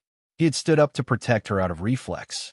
"Yo, yo, yo, is this chick challenging our prison boss?" Right after Yun Jian finished speaking, an indecent male voice was heard. It was the man who was watching the show. This chick has a death wish. How dare she call the prison boss trash? She doesn't know our prison boss's identity before he was sent to the dungeon. Before he was sent to the dungeon, he was Martial King, ranked 10th on the International Assassin chart. If we weren't trapped here, we wouldn't even have the chance to meet Martial King, who's ranked on the International Assassin chart. Another male voice sounded. This voice was as lazy as it could be. Most of the people here had the mentality of, "I won't be able to get out of the dungeon anyway." They were here to drag out an ignoble existence and live as long as they could. There was nothing to talk about, so the people here liked to talk about their past deeds outside. And Zheng Liang, He Mei, Yu Xiaoluo, and the rest looked worried when they heard that the prison boss was once ranked on the International Assassin chart. Even Lin Wei, who had accepted all sorts of challenges from the people in the prison over the past few days and was the strongest among them, could not stand up anymore. His eyelids twitched and his eyes were filled with despair. The title of prison boss was not for nothing. The number of people Martial King had killed in the prison all these years was immeasurable. No one in the prison disagreed with his identity as the prison boss, because the Martial King's fist was hard enough. King Wu? Yun Jian narrowed her eyes slightly when she heard this name. The Martial King, who ranked 10th on the international assassin rankings, had lived for even longer than Yun Jian's debut, but Yun Jian had indeed heard of the Martial King's name. Unfortunately, many years ago, the Martial King disappeared into thin air as if he had evaporated into thin air. There was an unwritten rule in the international ranking of assassins and secret agents. Assassins or secret agents who disappeared for half a year were automatically considered dead. Naturally, someone else would take their place. It turned out that the Martial King was not dead, but imprisoned in the dungeon. No wonder King Wu went missing. Yun Jian's eyes flickered. The men who had been calling the Martial King boss earlier thought that Yun Jian was afraid. They looked at Yun Jian and spoke again, their voices filled with arrogance and pride. That's right. The Martial King who was ranked 10th on the assassin rankings was our boss. Little sister, are you scared now? If you're scared, then come over obediently, or else. Just as these men spoke up to this point, a figure suddenly flitted past in front of them. Yun Jian sent them flying with a few kicks, then grabbed the collar of the man who had been speaking rudely just now and dragged him away. Gu Junjian, Yu Xiaoluo, and the others were stunned when they saw this, but they quickly followed. In a corner, a man had just gotten up from an unconscious woman. He pulled his belt and was just about to leave when a heavy figure was thrown in front of him. This man was the Martial King, and the figure thrown on the ground was the man who had spoken rudely to Yun Jian just now. The Martial King abruptly raised his head. When he saw Yun Jian, his brows furrowed slightly. Who are you? The Martial King's vigilance was still very high. He looked at Yun Jian and immediately asked. Although this little girl was young, from her appearance, she was not an ordinary person. Not long after the Martial King asked, Yun Jian's equally arrogant words were heard. She just to die. She's always caused trouble, was causing caused troubles Yun says to die. But now, she actually went against King Wu's words. Everyone present knew King Wu's strength. If they were to go against King Wu, then all of them would die. Yun Jian naturally heard Yun Jian's words, but she ignored them. She glanced to the side. In the next breath, Yun Jian suddenly lifted her leg and ran towards King Wu. She made the first move. King Wu saw this and couldn't help but narrow his eyes. Yun Jian's running speed was extremely slow and full of loopholes. King Wu didn't raise his guard at all. Just as he was about to raise his hand, Yun Jian was already in front of King Wu. She suddenly became fierce, and a butterfly knife appeared in her hand. In front of everyone, she directly plunged it into King Wu's neck. King Wu died on the spot. In a battle between experts, victory or defeat was decided in one move. Yun Jian's eyes widened when she saw this scene. After King Wu fell to the ground and died before he could even utter his last words, Yun Jian scanned the crowd and said with a red smile, "You're right. From now on, I'm your new prison boss." With that, Yun Jian bent down and pulled out the butterfly knife from King Wu's neck. Chapter 1439. Yun Jian's attack was so fast that no one had a chance to react. King Wu was a very powerful person, so powerful that even Yun Jian had to maintain full vigilance. However, in the eyes of outsiders, the battle between Yun Jian and King Wu was only a matter of 10 seconds. In these short 10 seconds, he had already come up with dozens of battle plans in his mind in a battle between two experts. In a battle between experts, every move was fatal. Yun Jian had shown her flaws to King Wu. King Wu clearly thought that she had some ability, but she was still too young, so King Wu did not raise his guard from the beginning. King Wu was an assassin, so his vigilance should not have been so weak. However, Yun Jian had guessed it in advance, especially the words that the Martial King himself had said. King Wu said that in the past few years, she was the only person who dared to challenge him. This meant that King Wu had been in the position of prison boss for a long time and had not met an opponent for a few years. Perhaps King Wu used to be very powerful, so powerful that it was amazing. Yun Jian had never met King Wu, but she had heard of his name. King Wu, who was ranked 10th on the International Assassin rankings. His strength was comparable to the 4th on the International Assassin rankings. His ranking was just a little lower. In the past, King Wu was very strong, but after staying in prison for so many years, the current King Wu did not work hard in such a cruel world and had gradually lost his edge.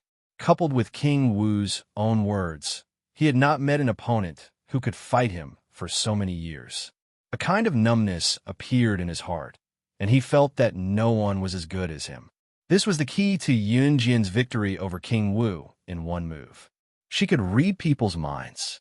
Therefore, in terms of opponents, if their opponents were too weak, they would gradually relax and feel that they were already strong enough. They would no longer work hard or fight for anything. However, they did not know that they were just frogs at the bottom of a well. They were stuck in the same place, while others were working hard to the peak. For example, in school sports and running competitions, if the opponents in the same group were too weak, then the results of the entire group would not be too high. Perhaps they were already complacent, but compared to the people in the other groups, they were lagging by a lot. Yun Jian understood this a long time ago, so she never wanted her opponents to be too weak.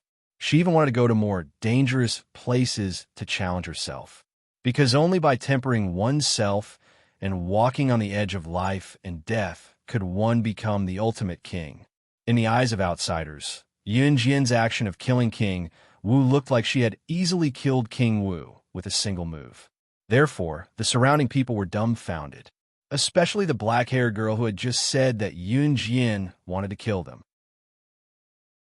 Now, the black-haired girl's face was terrifyingly dark. Inside the prison, the people who were originally sitting lazily and watching the show all stood up at this moment. The martial king had dominated the prison for a long time. It could be said that he had never met a worthy opponent in all these years. Therefore, the people in the prison were already numb, thinking that no one would be able to kill the martial king in this lifetime. But no one expected that the person who killed the martial king would come. Furthermore, she was an underage girl. For a moment, everyone was dumbfounded. Yun Jian, Yu Shaluo gulped. He took a long time to call out Yun Jian's name. In the end, he could not say anything. Although Gejun Jian already knew Yun Jian's identity, the moment Yun Jian rushed up, he still broke out in a cold sweat for Yun Jian. Now that he saw that Yun Jian was safe, Gejun Jian felt a sense of relief. At this moment, Yun Jian walked up to Gejun Jian and the others. She wiped the blood off the butterfly knife, then put it away. She stood in front of Gejun Jian and the others and said generously, "All right, I can go now." "Go? Go where?" Yu Shaluo did not understand, but he was the first to react. At this moment, Yun Jian had already walked to the door of the prison cell. Yun Jian, are you thinking of breaking out of the prison?" Yu Shaluo said in horror. At this moment, the people around the prison turned their gazes over. Chapter 1440. A small and broken prison? This is a small and broken prison. The people present were shocked by Yun Jian's words. A small and broken prison? Little girl, we admit your strength, but you actually said that this is a small and broken prison? The prison in our dungeon is as strong as iron. Not to mention the entrance of the dungeon. Even the prison's cage has a password lock installed. It's a system device. If you want to open the door, you have to use Glenn's fingerprints to open the cage. In addition to the prison's cage, you have to go all the way to the dungeon's entrance. The dungeon's entrance also requires Glenn's fingerprints to unlock the password lock. Here, there are 2 thresholds, not to mention the guards that were patrolling the area. Moreover, if we casually touch the password lock, the alarm system will immediately be pulled. We will be caught before we can even start to escape. I've been here for more than 10 years and have long given up hope of leaving. You may not know, but the prison boss who was earlier than the Martial King was a terrifying guy who was 10 times more powerful than the Martial King. Back then, the Martial King was only enough to be the underling of that prison boss. In the end, that terrifying guy escaped and broke through the password lock of the prison's cage. He broke through all the obstacles and had already reached the entrance of the dungeon. However, because he couldn't unlock the password lock at the entrance of the dungeon, he was directly shot to death by the guards who chased after him with a machine gun. That's why the Marshal King was able to become our prison boss. Little girl, I think you're quite young, so don't do stupid things. Hey, back then, I was also a warrior who served the country and the people. In the end, I was still locked up here and one of my hands was crippled. However, I'm already very satisfied to be able to save this rotten life of mine. Just as Yun Jian was about to take action, a man in his 50s with long hair, who probably hadn't cut it for many years, sitting in the corner, raised his head to look at Yun Jian and kindly reminded her. If it were anyone else, they wouldn't have said so many words of advice to Yun Jian. After all, just like the previous prison boss, the Marshal King, if someone questioned his ability in front of everyone, according to the Marshal King's character, he would guarantee to kill the person who questioned his ability at the first moment. The words of this man with long hair in his 50s made Yun Jian narrow her eyes, and made in Zheng Liang, Black's sister, and the others turn pale with fright. First of all, it could be confirmed that the terrifying guy that this man was definitely the one in Zheng Liang mentioned before, the one who escaped the farthest and was shot to death by a machine gun because he couldn't unlock the password lock at the entrance of the dungeon. However, everyone didn't expect that person to be 10 times more powerful than the Marshal King. If that was the case, would Yun Jian not have an even lower chance of winning? Wanting to escape? That was simply courting death. Escaping prison, that is death. Yun Jian, don't drag us into your mess. I've been putting up with you for a long time. You've been causing trouble for us since the beginning. Look what you've done now. We're all going to die here. Then do you know how to unlock the password lock? Have you ever thought that if you escape, you'll be like the previous boss, who was shot to death by a machine gun because he couldn't unlock the password lock? Don't make trouble for us. Black sister clenched her fists and made a gesture of tolerating Yun Jian for a long time. Gotcha. However, before Black sister finished speaking, the sound of a lock being unlocked was heard. Black sister and the others turned their heads in surprise, only to see that Yun Jian had already unlocked the password lock in her hand. Chapter 1441. Careless? He accidentally unlocked the password lock? Everyone was stunned. In front of the prison cage was a door with a password lock. This password lock was monitored by a computer program. Unless Glenn pressed his finger and fingerprint on the top of the password lock could not be unlocked. Otherwise, if someone reached out and pressed 3 buttons on the password lock would sound an alarm. If someone tried to escape, the guards in the prison would immediately know and rush over. Normally, if the alarm did not sound, there would be no guards patrolling here, because without the password lock, the prison cage was extremely stable. Even if it was bombarded with cannons, it would not be able to blow it open.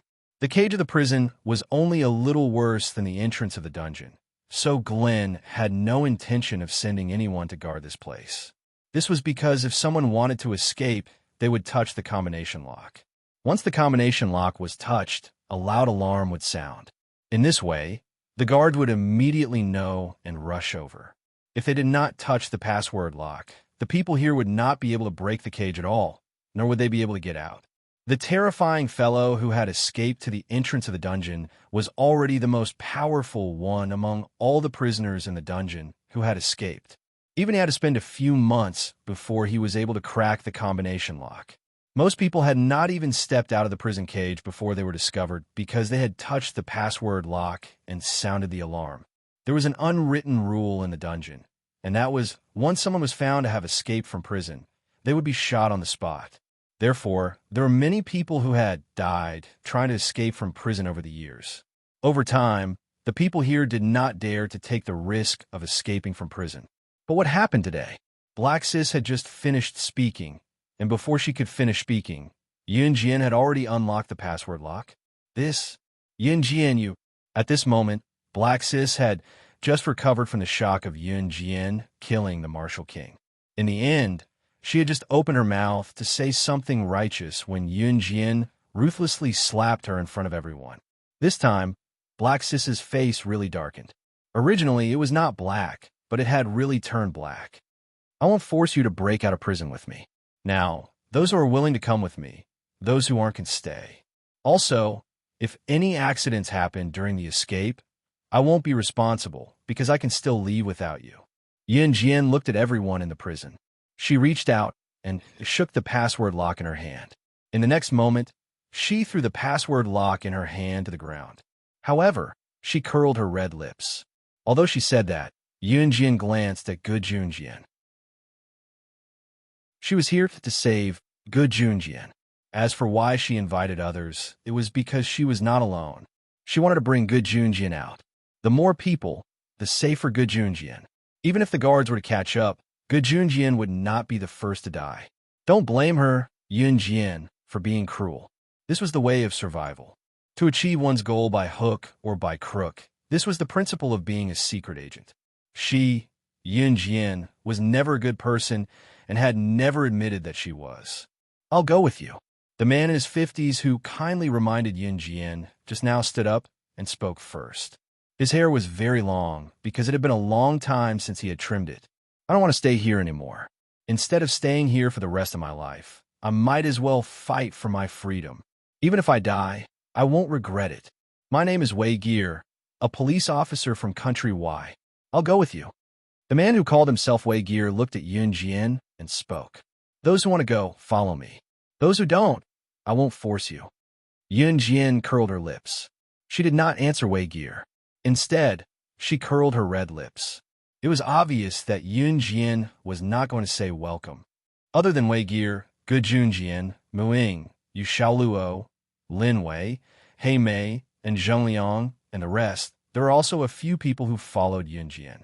Soon, under Yun Jian's lead, the few of them made countless turns and arrived at a fork. There were 2 guards standing in front of the fork, each holding a machine gun in their hands.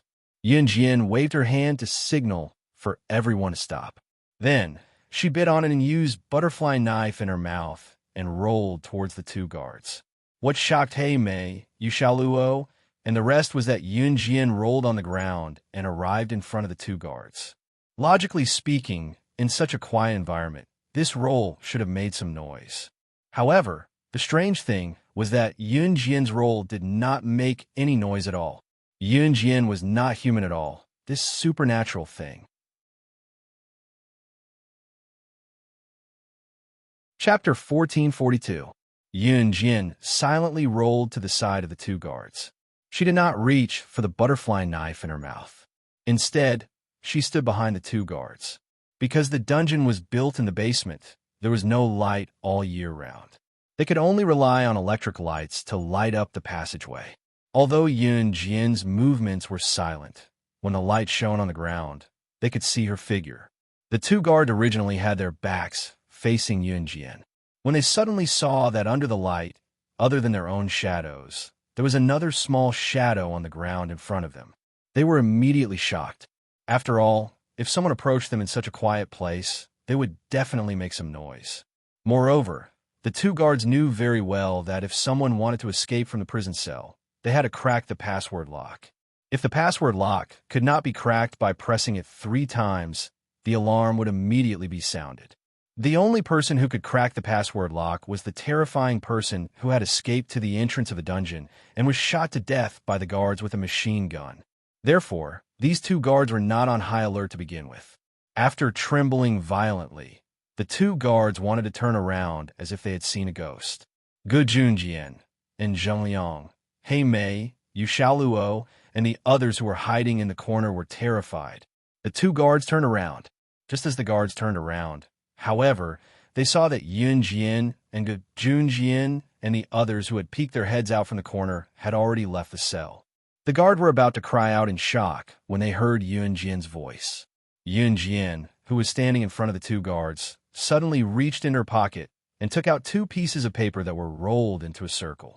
The 2 guards were shocked that Yun Jian and the others had escaped from the prison and were about to scream. She took out the paper towels with both hands and stuffed them into the 2 guards' mouths before they could make sound. Then, Yun Jian grabbed the 2 guards' jackets and used their own jackets to completely tie them up. Yun Jian then held the butterfly knife that was biting her lips in her hand. She pressed the butterfly knife against the neck of one of the guards and called Gu Junjian and the others who were hiding in the corner to come over. Gu Junjian and the others walked over very carefully. There were only 2 guards nearby, but they still chose to be careful in order to prevent any accidents. Yun Jian, why don't you just kill them? Why are you wasting time here? Hei Mei said to Yun Jian angrily. Yun Jian ignored Hei Mei. She lowered her head and looked at the 2 guards. She whispered to the guard whose neck she was pressing, "Dungeon entrance. Lead the way." Hei Mei was a little angry that Yun Jian did not kill them and was wasting time here. But after hearing Yun Jian's words, Hei Mei suddenly came to her senses. The dungeon was very large. Hei Mei immediately felt that what she said just now made her seem stupid. Yun Jian's eyes stared straight at the guard whose neck she was pressing against. The guard shook his head desperately and tried to break free. He even tried to knock on the ground with his feet to ask for help. It was a pity that Yun Jian stabbed the guard's temple just as he was about to flee. With a muffled groan, the guard died instantly. Seeing the blood splatter, Hei Mei was still shocked. Even Lin Wei, who was stronger, couldn't help but twitch his mouth. He even complained in a low voice, "This little girl is quite fierce." Before he finished, Yun Jian had already pulled out the butterfly knife and planned to stab the other guard's temple. When the other guard saw this, he shook his head and began to mumble. Seeing that the plan was successful, Yun Jian's red arc curved, and she said, "Lead the way." The guard immediately nodded. Yun Jian stood up and waved her hand to let Gu Junjian and the others hold the guard hostage. Generally, the guards in the dungeon were strictly trained, and they would definitely not betray Glenn after being caught by the enemy for a while. It would take months of torture to force the hostages to submit, but Yun Jian only used a few seconds to make the guards submit obediently. And Zheng Liang, Hei Mei, Lin Wei, Wei Gear, and the others were stunned. Chapter 1443. The second one to follow was Mu Ying. She was holding a shiny pistol in her hand. Those who didn't know would wonder where she got the gun from, but Lin Wei saw it clearly just now. Mu Ying's gun was snatched from a prisoner who secretly hid a pistol when she was still in prison. Not only did Mu Ying snatch the pistol, she also knocked the prisoner unconscious. Because Yun Jian was too outstanding at that time, the people around them didn't notice Mu Ying's actions. Lin Wei was considered the strongest in the group, but because he was challenged every day in prison, and it was the kind of battle where one's life or death would be at stake if he wasn't careful, Lin Wei was in a very sorry state at the moment. He was covered in injuries and had to rely on the help of 2 other Special Forces soldiers to walk forward. However, Lin Wei was the only one who saw Mu Ying snatch the pistol, and he was shocked at that time. He was only able to save his life in prison. However, Yun Jian and Mu Ying, these 2 female students from Min City's military school, one killed the prison boss directly, and the other snatched a pistol in prison. If it were him, Lin Wei wouldn't even dare to do that. It was already good enough that he could save his own life in prison, not to mention anything else. Therefore, Yun Jian and Mu Ying's actions frightened Lin Wei. His soul returned to reality. Yun Jian walked in front, and Mu Ying was the second to follow. Seeing this, Gu Junjian and Zheng Liang, who grabbed the guard, carried him and quickly followed Yun Jian. Hei Mei, Lin Wei, Wei Gear, and the others were at the bottom. Under the guard's hand gestures, the group of people moved toward the dungeon gate. They went through countless turns along the way. Perhaps the guard was afraid of death, so he led the way and they didn't meet anyone else. "We're here. That's the dungeon gate." Wei Gear, who was walking at the back, saw the dungeon gate. He said in a muffled voice, but he was so excited that he wanted to scream. In the end, Wei Gear calmed himself down. How many years had it been? Weigel was a glorious criminal police officer. When he failed to assassinate Glenn and was locked up in the dungeon, he even felt that it was better to die than to lose his freedom. When one of his hands was crippled in the dungeon, Weigel had already planned to die. No one had ever escaped from this dungeon. Even that terrifying character who was 10 times more powerful than the Martial King was unable to leave this place. Not to mention them. However, Weigel gave up on death because his good comrade, who had been imprisoned with him, had died for him. Before he died, he had shouted at him, "You must live on." Even that terrifying figure could only escape to the entrance of the dungeon, but they actually managed to do it. Weigel was excited. At the same time, he was 100% certain about Yun Jian's strength. This little girl's strength was definitely not inferior to that terrifying figure from back then. Perhaps they could really leave this place. They soon arrived at the entrance of the dungeon. There was a password lock hanging above the entrance. This password lock was even more complicated than the password lock in the prison back then. Ordinary people would not be able to understand the program on this password lock. Yun Jian, quickly unlock it, Blackie said excitedly. At the same time, her heart clenched tightly. It's too late. They're coming. Yun Jian narrowed her eyes. She looked ahead, the way they came. However, she saw that directly opposite the dungeon, a large group of fully armed guards rushed in front of Yun Jian and the others. Each of them carried a machine gun in their hands. How did they discover us? Blackie was so scared that her legs instantly trembled. The few people present immediately recalled that this was where that terrifying figure was shot to death by the guards' machine guns. After so many years, the scene from back then had reappeared once again. Yun Jian wanted to unlock the password lock on this side of the dungeon. Naturally, she would need more time than the prison. And now, the guards were all holding machine guns in their hands. The muzzles were pointed at everyone present. That's how that terrifying figure died back then. We've been discovered. It's over. It's really over. Weigel was paralyzed on the ground as he said these words. With me here, do they really think that these few machine guns can stop us from leaving this place? Yun Jian smirked and laughed coldly. Forget about machine guns.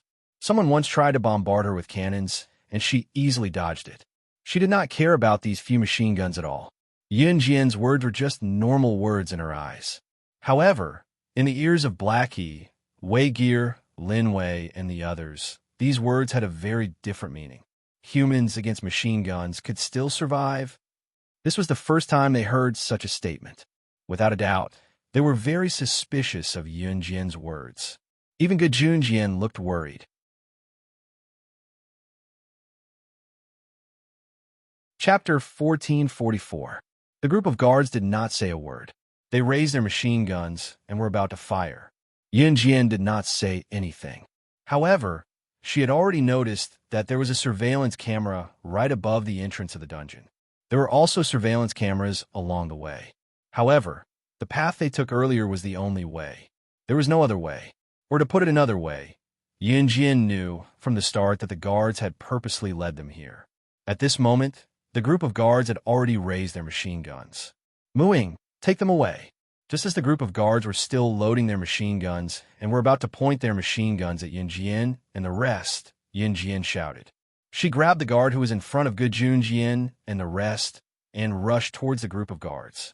This scene almost made Zhengliang, Weigel, and the rest go crazy. Lin Wei frowned and then shouted at the figure that Yun Jian was rushing towards. Young lady, come back. You'll die. She was going to face the group of guards with machine guns alone. Did she want to die? Lin Wei was purely concerned about Yun Jian. Hence, he reached out to grab the corner of Yun Jian's clothes. However, he did not expect Yun Jian's reaction to be so fast. She grabbed the guard who was holding her hostage.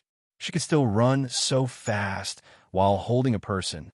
In the blink of an eye, Yun Jian was already about 5 to 6 meters away from the group of guards with machine guns. Seeing Yun Jian rush over, the group of guards originally planned to deal with Ge Junjian, and the rest were around Yun Jian first before dealing with Yun Jian. However, because of Yun Jian's sudden rush, she was already in front of them. When the guards saw this, they immediately turned their machine guns that were aimed at Ge Junjian and the rest to Yun Jian, who was rushing towards the group of guards. All the machine guns were aimed at Yun Jian alone. She had lured the machine guns away for Ge Junjian and the rest, taking on the barrage of bullets alone. She was going to die, for sure.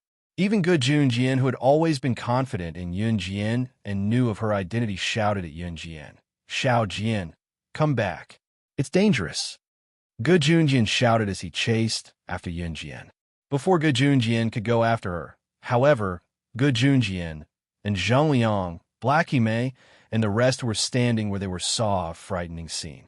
Yun Jian did not even turn back as she rushed over. Some of the guards who were armed with machine guns had already loaded their guns and aimed them at Yun Jian. Bang, bang, bang, bang, bang. Gunshots rang out one after another. Yun Jian dragged the guard who led the way just now and placed him in front of her like a meat wall. The bullets from machine guns hit the guard hard. The guard's eyes were still wide open before he died. As he could not make a sound, he grunted twice before he died in terror. Yun Jian did not stop dragging the guard's corpse. The machine guns in the guard's hands could penetrate a person's body. After the gun hit the guard in Yun Jian's hand, it paused for a second before it went through Yun Jian, who was behind her. If it was anyone else in Yun Jian's position, they would probably be dead now.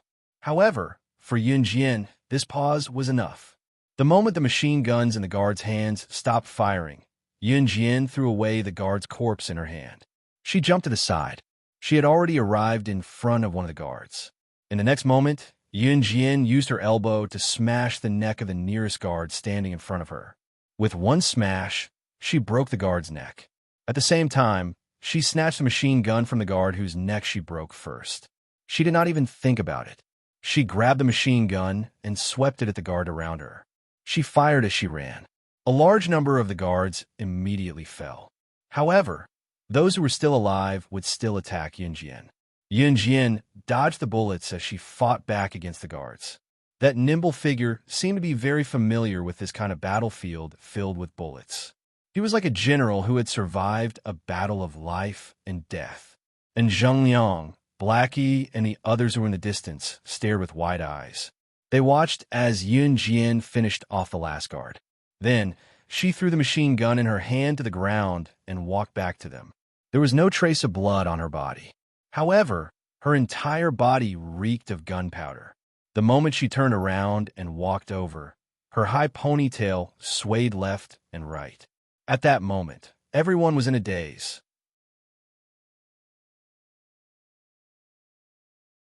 Chapter 1445. The battle only lasted for 3 minutes. Within those 3 minutes, Yun Jian executed hundreds of moves. Every move and movement was not allowed to deviate by even a millimeter. Everyone who stood rooted to the spot was stunned for 3 whole minutes. Even Mu Ying's eyes flashed with surprise. She was only about 9 years old when she died. She was dead, but Yun Jian was still alive, and Yun Jian continued to train her skills in the organization. After Mu Ying took on this body, she had been practicing martial arts with her parents since she was born into a military family. She was very hardworking and had the experience of being an assassin organization. Mu Ying's skills were not to be underestimated. Compared to Yun Jian, who grew up in the organization, however, the difference was like heaven and earth. Even Mu Ying could not help but marvel at Yun Jian's ability. If it had been her just now, she would have had no chance of winning. In spite of it, not only did Yun Jian succeed, she did not even have a scratch on her. It was like she was so familiar with the scene just now that she could do it with her eyes closed. You. How did you? Miss Blackie's eyes were about to fall out of their sockets when she saw Yun Jian coming back from the other side. After all, that terrifying fellow had died under the machine guns of the guards. That guy who was 10 times more powerful than Marshal King could not dodge the machine gun attack. He could not escape death. What about Yun Jian? She was from Min City's military school, a kid who had just entered high school, but she had dodged it. This scene caused everyone to be shocked, stunned, and terrified. When Miss Blackie stuttered to Yun Jian was already in front of them. There'll be a new wave of guards coming here in 10 minutes. I can't guarantee that they'll point their guns at me every time, so we have to leave now. Yun Jian explained quickly as she stood in front of the combination lock at the entrance of the dungeon, her fingers tapping on the lock swiftly. Xiao Jian, you were so impulsive just now. What have you missed? Dad knows you have extraordinary skills, but every time I see you taking risks like this, Dad gets worried. Gu Junjian was already used to playing the role of Yunjian's father. He sighed from the bottom of his heart. He was really worried about Yunjian. Hearing Gu Yunjian's words, everyone immediately turned to look at Yunjian. At this moment, everyone wanted to hear Yunjian's answer. At this moment, he heard Yunjian's voice. Her fingers were still rapidly working on the password lock. She opened her mouth and said, "I'll be fine. You don't have to worry." Such a dangerous move. Even I think it's dangerous. If you make even the slightest mistake, someone will die. Your mother and I are the same. We hope that you can only do other things when you can guarantee your own safety. Gu Junjian frowned and said to Yunjian, "Okay." Yunjian nodded. In the end, Yunjian added, "I've never done anything that puts myself in danger. What I did just now isn't the first time. I'm used to these days where I'm on the brink of death. I can guarantee that I'll be fine, so you don't have to worry." As Yunjian spoke, the password lock on the dungeon door fell with a click. The door opened. Everyone's eyes lit up in surprise. "Follow me, don't wander off," Yunjian said calmly as usual. "Yunjian, let me ask you. We were discovered when we first entered Glenn's base. Did you walk out because you knew that Glenn and his men were standing outside?" Yu Xiaoluo, who had been silent for a long time, asked Yunjian. Everyone was surprised by Yu Xiaoluo's sudden question and turned to look at Yunjian. Yunjian did not reply. Just when everyone thought that Yunjian would not reply, Yunjian suddenly spoke.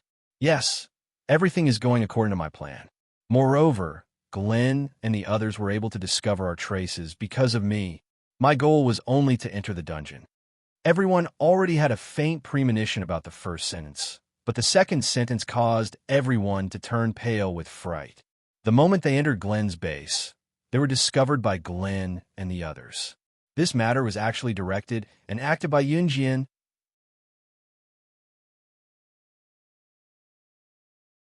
Chapter 1446. Originally, he thought that he would be discovered as soon as he entered Glenn's base camp. Yunjian's strength was only SOSO.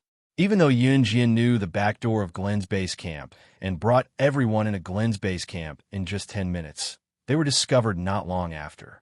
This was also the reason why Black Sister didn't believe in Yunjian again and questioned Yunjian's strength. However, Yu Xiaoluo had just asked Yunjian if she knew that they had been discovered by Glenn early on, so she walked out at the bottom of the stairs and was deliberately caught by Glenn and the others before being sent to the dungeon. And Yunjian actually replied that not only was all of this in her plan, even the fact that they were discovered by Glenn was all done by Yunjian on purpose. Yunjian had deliberately let Glenn discover them and capture all of them to the dungeon. "Yunjian, what do you mean by that? You actually let Glenn discover our whereabouts and then capture us. The dungeon is such a dangerous place, yet you didn't discuss it with us. You said that Glenn would capture us and let us in. Have you ever thought about what if we can't get out after we go in? I can understand that you want to save your father, but you can't let all of us take the risk with you. Just now, all of us were almost killed by you. Do you know that?" Black Sister suddenly reacted. The reason why they were caught in the dungeon was all because of Yunjian. When she thought of the scenes in the dungeon, she thought of the former prison boss, Marshal King, who used women as tools to vent his anger.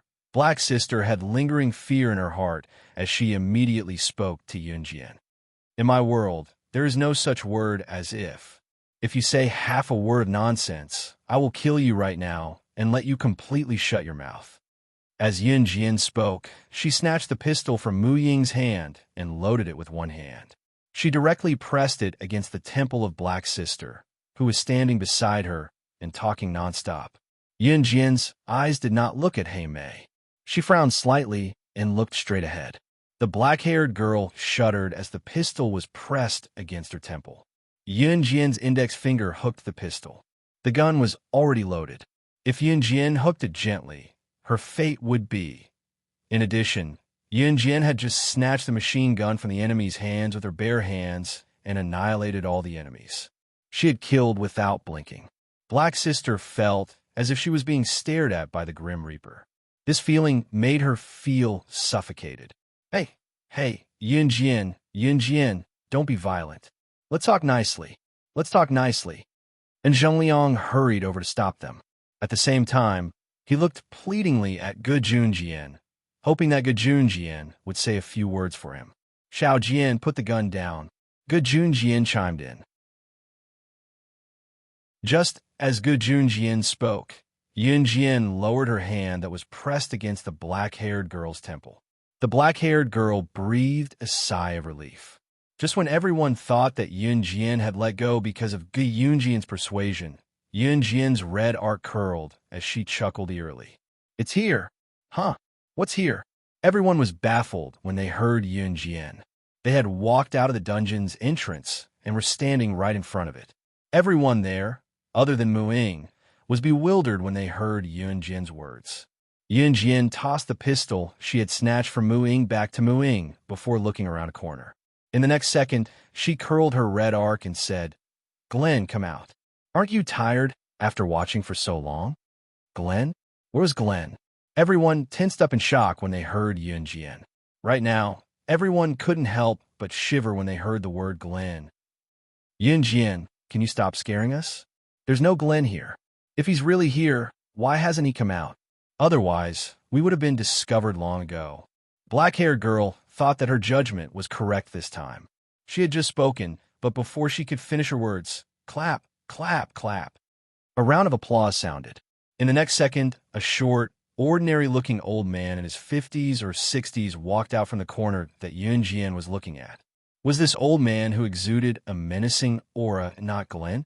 Everyone was shocked when they saw him. Glenn spoke abruptly, his words directed at Yun Jian.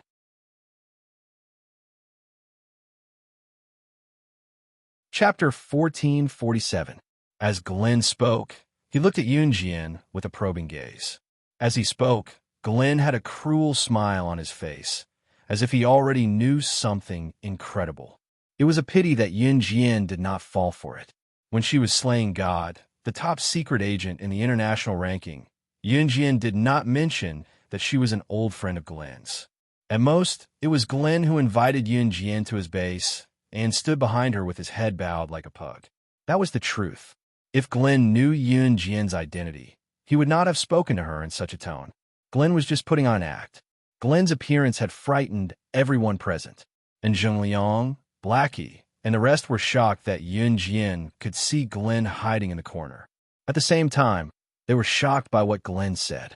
He said that Yun Jian looked like the top international secret agent. Slaying God? That was an extremely terrifying existence. Even as Interpol, they did not dare to come into contact with that existence.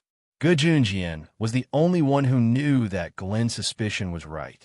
Yun Jian was slaying God. Cut the crap. Let's do it. Yun Jian narrowed her eyes. She did not say anything else, but said directly to Glenn. One interesting young lady. Glenn smiled. His smile was more seductive than anyone else's. Glenn, you're old now. You might be able to live a few more years if you smile less. Stop beating around the bush.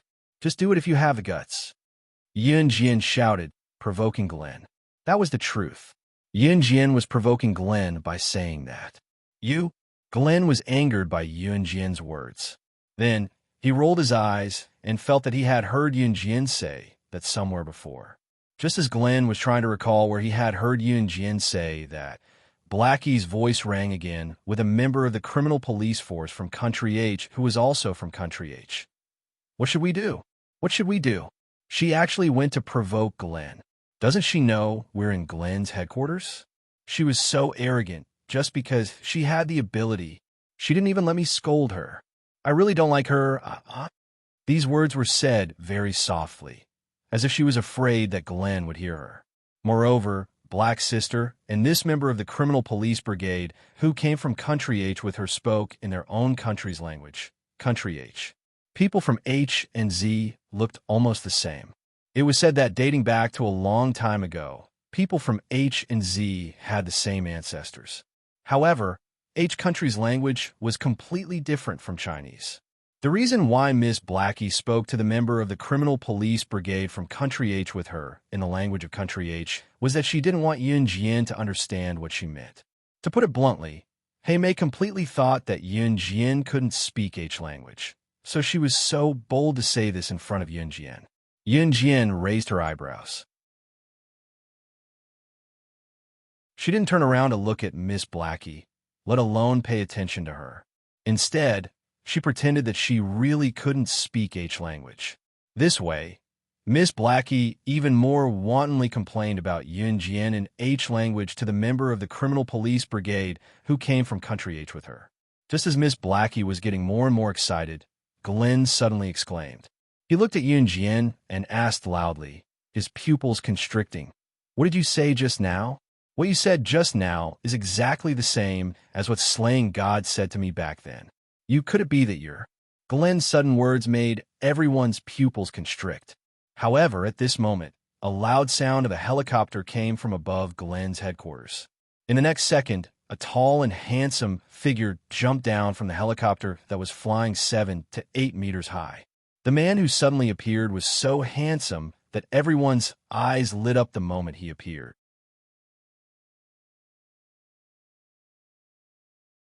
Chapter 1448.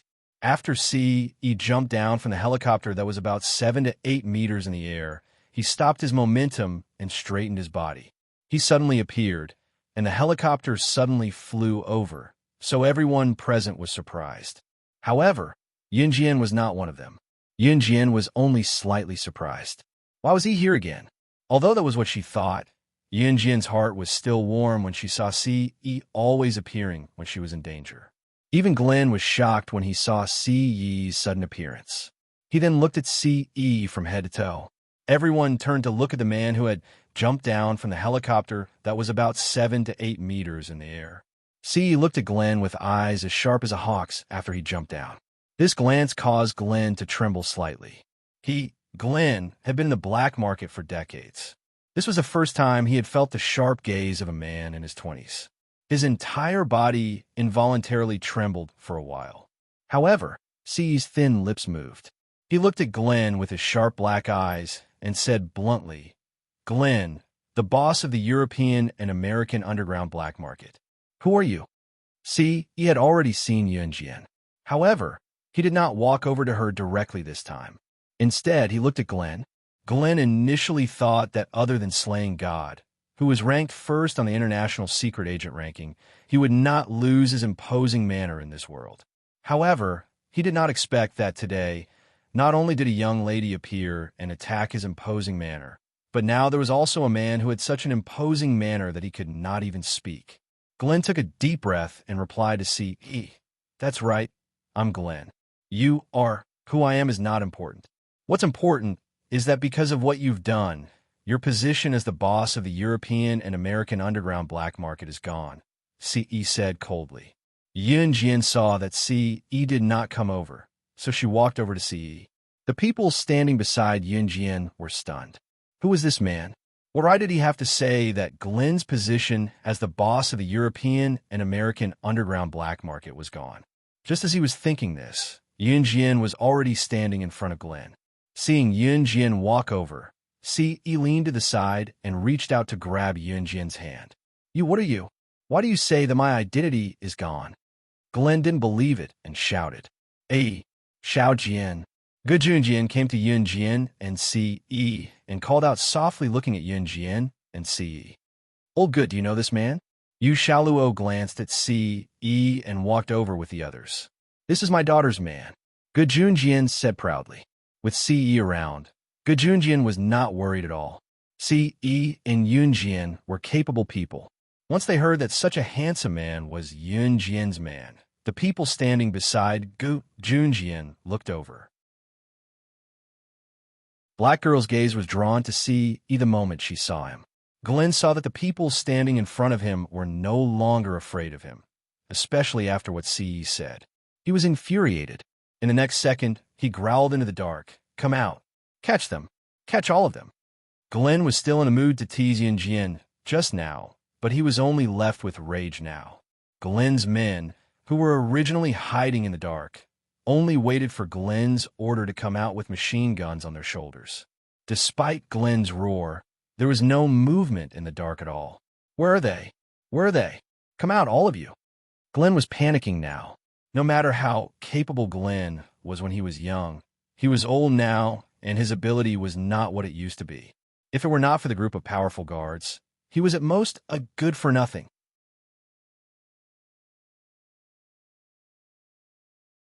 Chapter 1449. The words in Hun organization struck a chord in everyone's heart. Everyone was stunned by the deadly words. At this moment, everyone's eyes were fixed on the tall and handsome man. CE's words struck fear into everyone's heart. An Hun organization? Even Glenn, who was still panicking about his men's whereabouts, lost his voice and screamed. Shock, fear, all of these emotions surged into Glenn's heart at that moment. Glenn was not an ordinary person. He was the boss of Europe and America's underground black market. He was the symbol of the underground forces in Europe and America. Yu Shaoluo and the rest who were standing in front were shocked when they heard Glenn scream. This man, or rather, Gu Yunjian's son-in-law, was related to the Han organization. Moreover, he could mobilize the Han organization to fight Glenn just because of this. This meant that CE was not an ordinary member of the Han organization. If that was the case, could it be that CE was you? You're the boss of the Han organization. She's a #1 international secret agent, slaying God. Glenn was smart. He immediately identified CE and Yunjian. An Han organization's boss? He's the boss of the Han organization, and Yunjian is the #1 international secret agent, slaying God? How is this possible? This is impossible. Blackie's pupils dilated in disbelief. She was so shocked that she shrieked on the spot. Blackie did not think of this at all. Even Gu Yunjian's eyes flickered. What do you mean impossible? Do you think I don't know slaying God? Her every move can't be imitated by outsiders.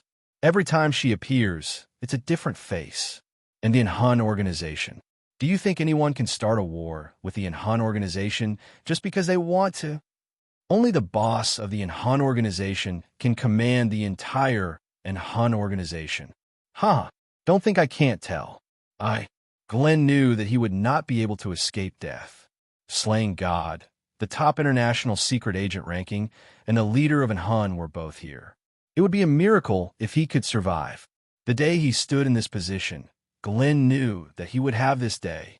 But before he died, he wanted to put Yunjian and CE in a difficult position, especially this group of criminal police officers. They probably didn't know. In fact, their most wanted criminals were the two people in front of them. Since you destroyed me, then I won't let you have it easy either. Glenn, don't know anything else in this life, but I'm good at judging people. Every word and action of slaying God matched perfectly with this young lady. She was not slaying God. Bullshit. Glenn was going to say something more. Before Glenn could finish, however, he was shot in his vitals by the muzzle of a silver pistol that CE pulled out, killing him instantly. On the way, Glenn didn't even have the chance to react. The reason Glenn was able to become the boss of Europe and America's underground black market was because he had a capable assistant named Kennerson. Kennerson's ability was comparable to the third on the international secret agent ranking. However, Han had no shortage of powerful people like CE. Any one of the 4 leaders of Han could kill Kennerson in a second. Therefore, Glenn would definitely die today. Yunjian, Yu Shaoluo, and the rest had yet to recover from the shock that Glenn had brought to them. Before they could react, Yunjian and CE came forward swiftly and knocked them out before they could react. Muing and Gu Junjian were not among those who were knocked out.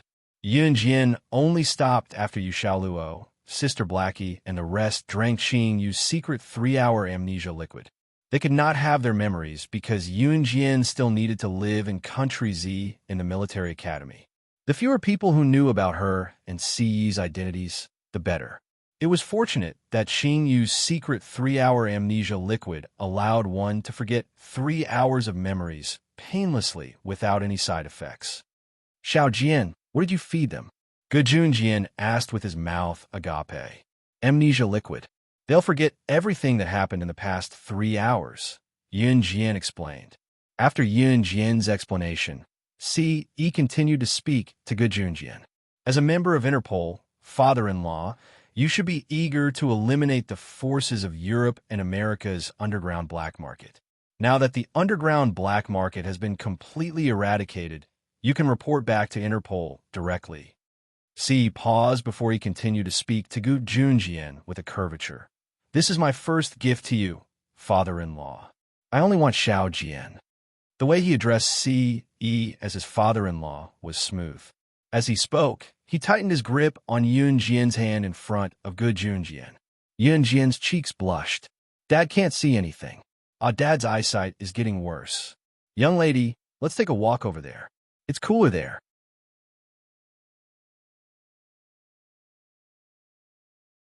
Chapter 1450. It was Yun Jian's first time learning that Gu Junjian was a member of Interpol. She had never investigated Gu Junjian before, so she was not sure. However, these were all confidential information.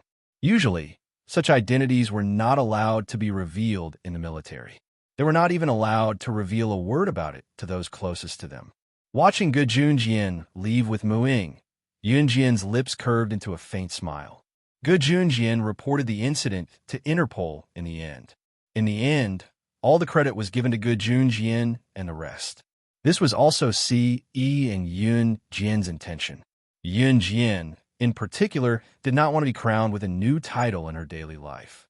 Yun Jian did not want to experience it, especially when she won first place in the military training field and became the center of attention in school.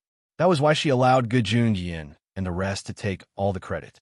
However, as the only person who managed to escape from the dungeon, the special forces and members of various countries who were rescued from the dungeon later could not be forgotten. It was just that everyone only knew that there was a teenage girl who was the first to successfully escape from the dungeon with someone else. As for who Yun Jian was, it was a figure that would be mentioned in the international news. All in all, an Hun group had helped Interpol to eradicate an international cancer. Everyone in Interpol knew about it. However, an Hun group had done a good deed and retreated quickly. Yu Xiaoluo and the rest were in a daze, not knowing what had happened in the past 3 hours. Gu Junjian brushed them off and did not pursue the matter further. That night, Yun Jian and Gu Junjian were sent back to Longmen City by CE's helicopter.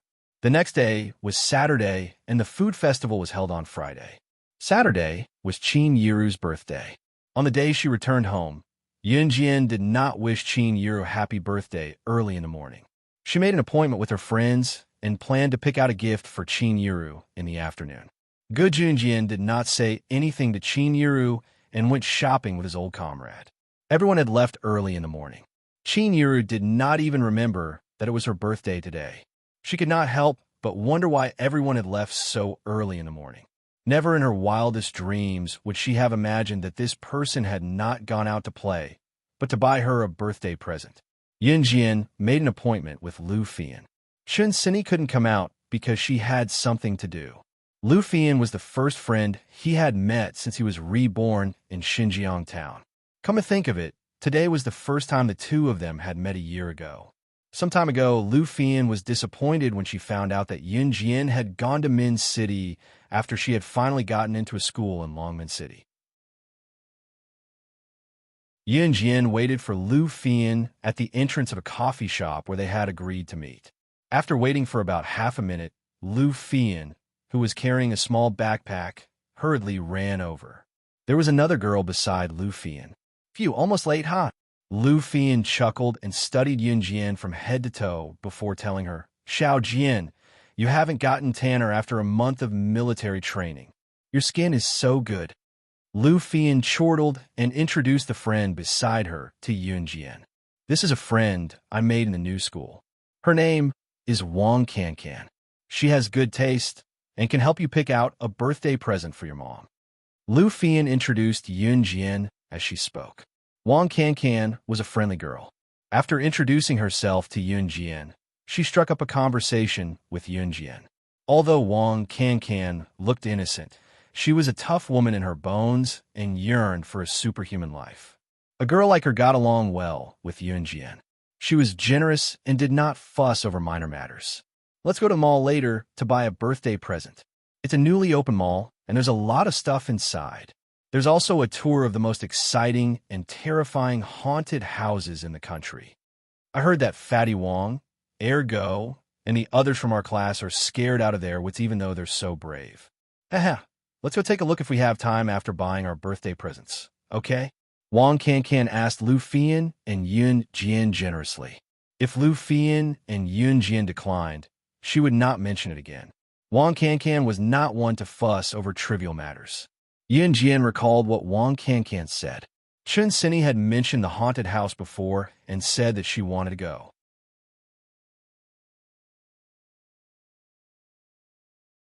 Chapter 1451. Then let's hurry over.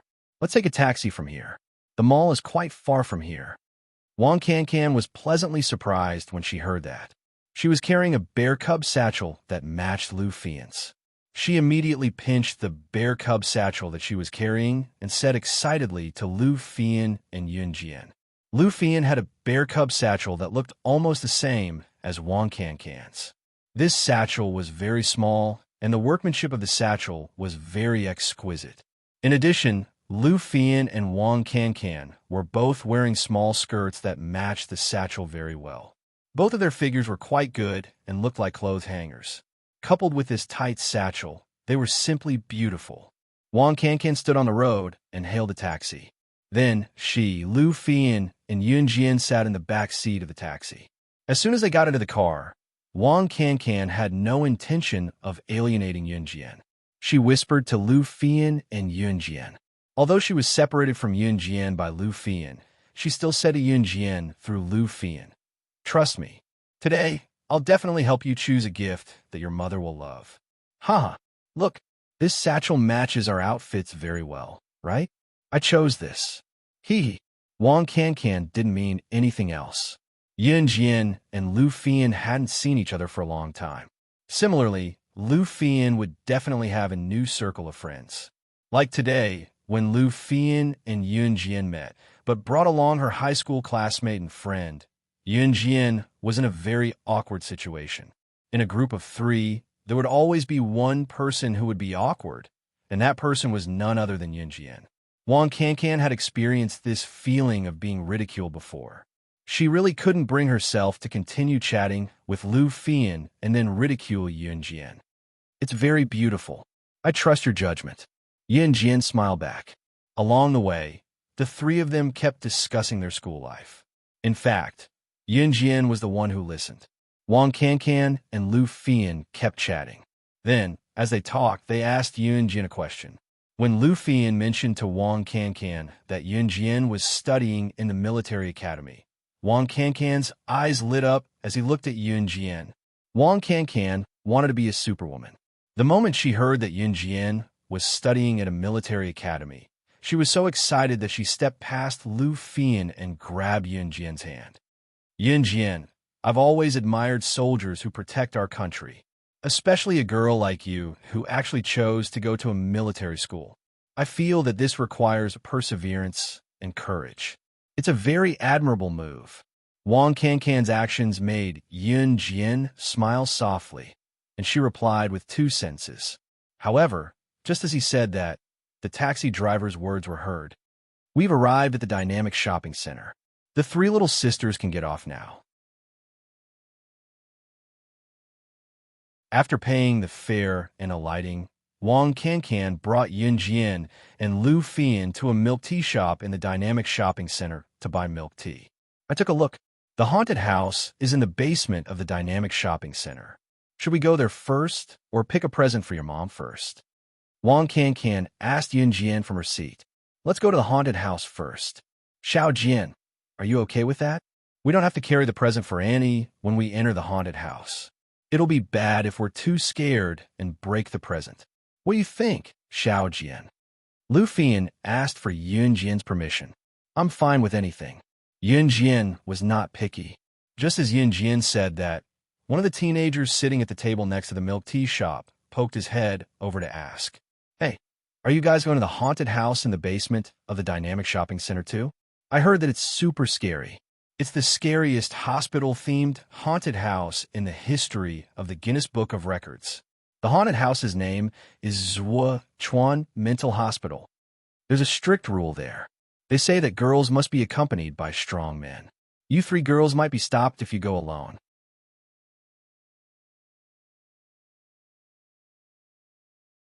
Chapter 1452. It was true that Zhuochuan Medical Hospital was the scariest themed hospital in the history of Guinness World Records. The boy did not spout nonsense. It was obvious that he was here to hook up with Yun Jian and the girls. So when he said this, the boy immediately changed his tune. We're going to the haunted house in the basement as well. Aren't you girls afraid to go alone? Why don't we team up and go together? The boy spoke to Yun Jian and the girls in a roguish tone. Zhuochuan Medical Hospital had been in Longmen City for a week now. It was only a week's time. After a week, the people from Zhuochuan Medical Hospital would be leaving for the next haunted house location. Due to the reputation of Zhuochuan Medical Hospital and the fact that it was limited to 1,000 visitors per day, there were many who came from other places just to experience the scariest haunted house in the history of Guinness World Records. Therefore, not only did Longmen City's residents rush to Zhuochuan Medical Hospital, even people from other provinces came to visit. The place was packed every day. Just as the boy said that, Yun Jian's cold voice rang. No need. Yun Jian's reply made the boy's face freeze. The boy did not expect Yun Jian to reject him so easily. The milk tea is here. Let's pack it up and take it away. There must be a lot of people queuing at the entrance of Zhuochuan Medical Hospital. Let's line up at the entrance, and the milk tea will probably run out by the time it's our turn. Lu Fian had gone to get the milk tea earlier and told Yun Jian and Wang Can when she came back from the front desk. Lu Fian had heard half of what the boy said to Yun Jian and Wang Can just now. Yun Jian stood up at once while Wang Can glared at the guy who tried to strike up a conversation with her before following Yun Jian and Lu Fian to where they were. The boy was obviously deflated.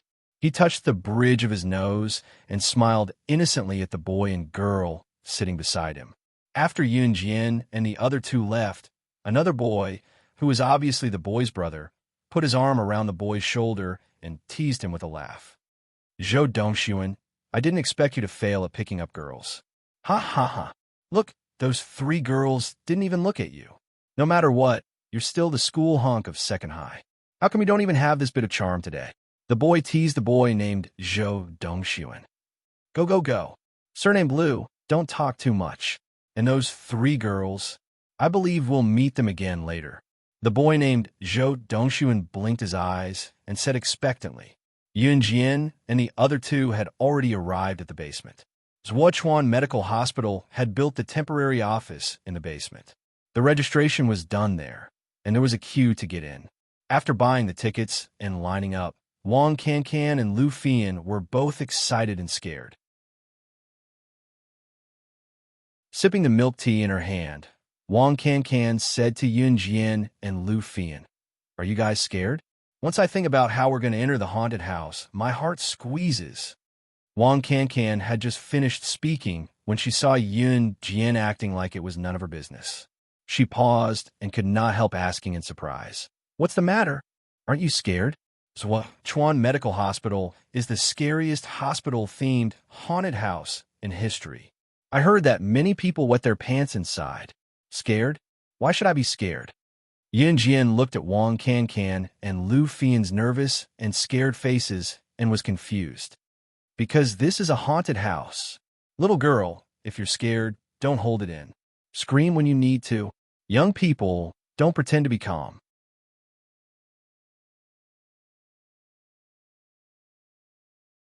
Chapter 1453. Even the Annie next to them could not stand it anymore. The Annie was holding the hand of her 12-year-old daughter because it was almost their turn to enter Zhuochuan Mental Hospital. She was already panicking enough, and now she heard Yun Jian's casual words.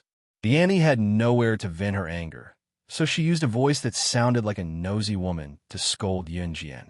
However, Yun Jian ignored her. We meet again? Ha! Ladies, looks like we are quite fated to meet again. When the line started to dwindle, a ruffian male voice came from behind them. The man's voice was ruffian, but Yun Jian could recognize him from the voice.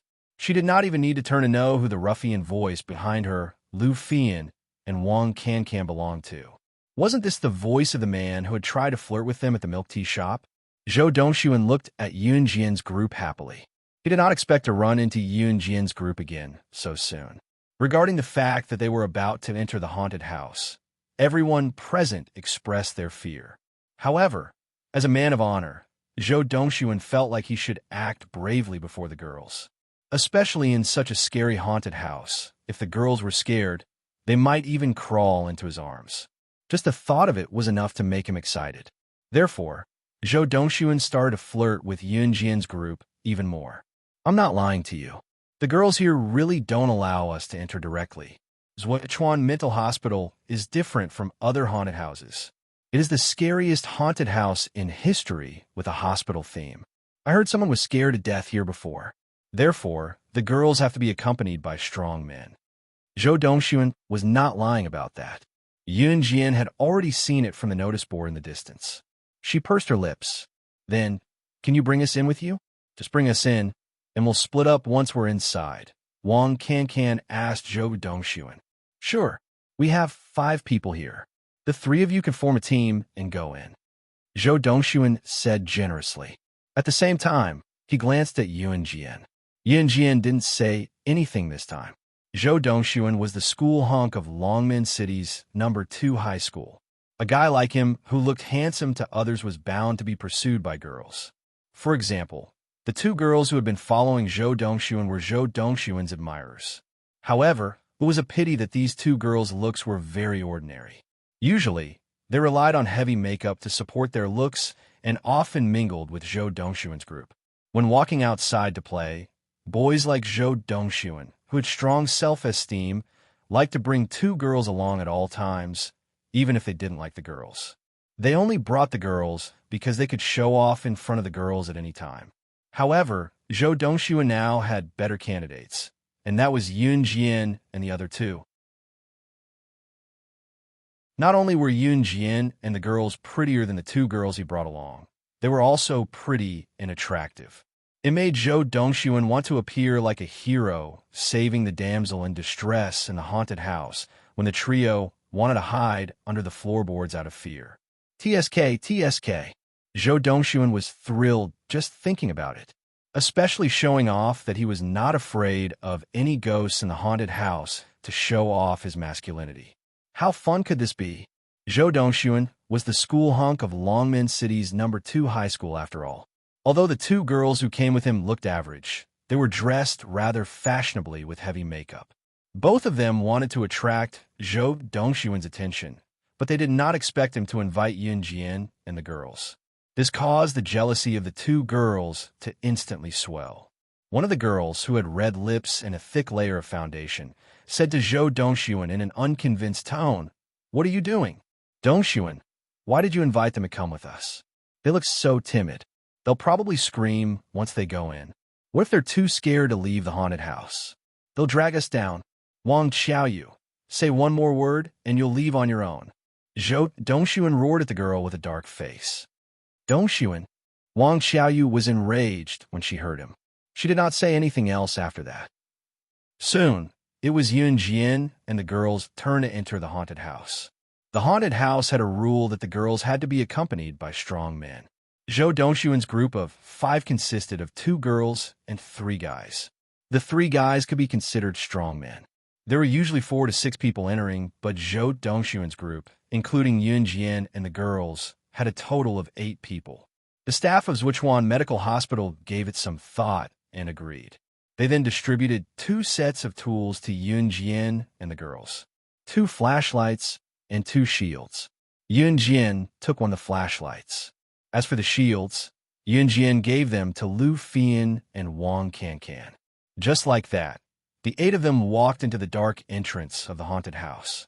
The haunted house took up 3 floors of basement, and the whole structure was based on the theme of a hospital. Therefore, the moment they stepped in, they could feel a chill coming from inside. Zhou Dongxuan and the others shuddered, and then slowly continued to walk forward. Yun Jian walked lazily, like she was taking a stroll in her own backyard. Yun Jian's action shocked Zhou Dongxuan, but also caused Wang Xiaoyu to grumble. "Ha ha! Stop acting so mysterious. Let's see how long you can last. Just as he finished speaking, a woman covered in blood suddenly stood up from a large bathtub covered in blood in front of everyone. Ah, ah, ah. No one expected a woman covered in blood to stand up from the empty bathtub.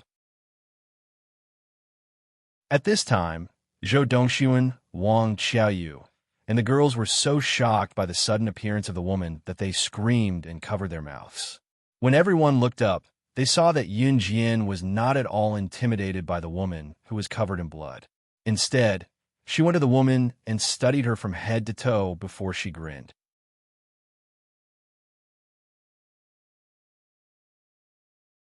Chapter 1454.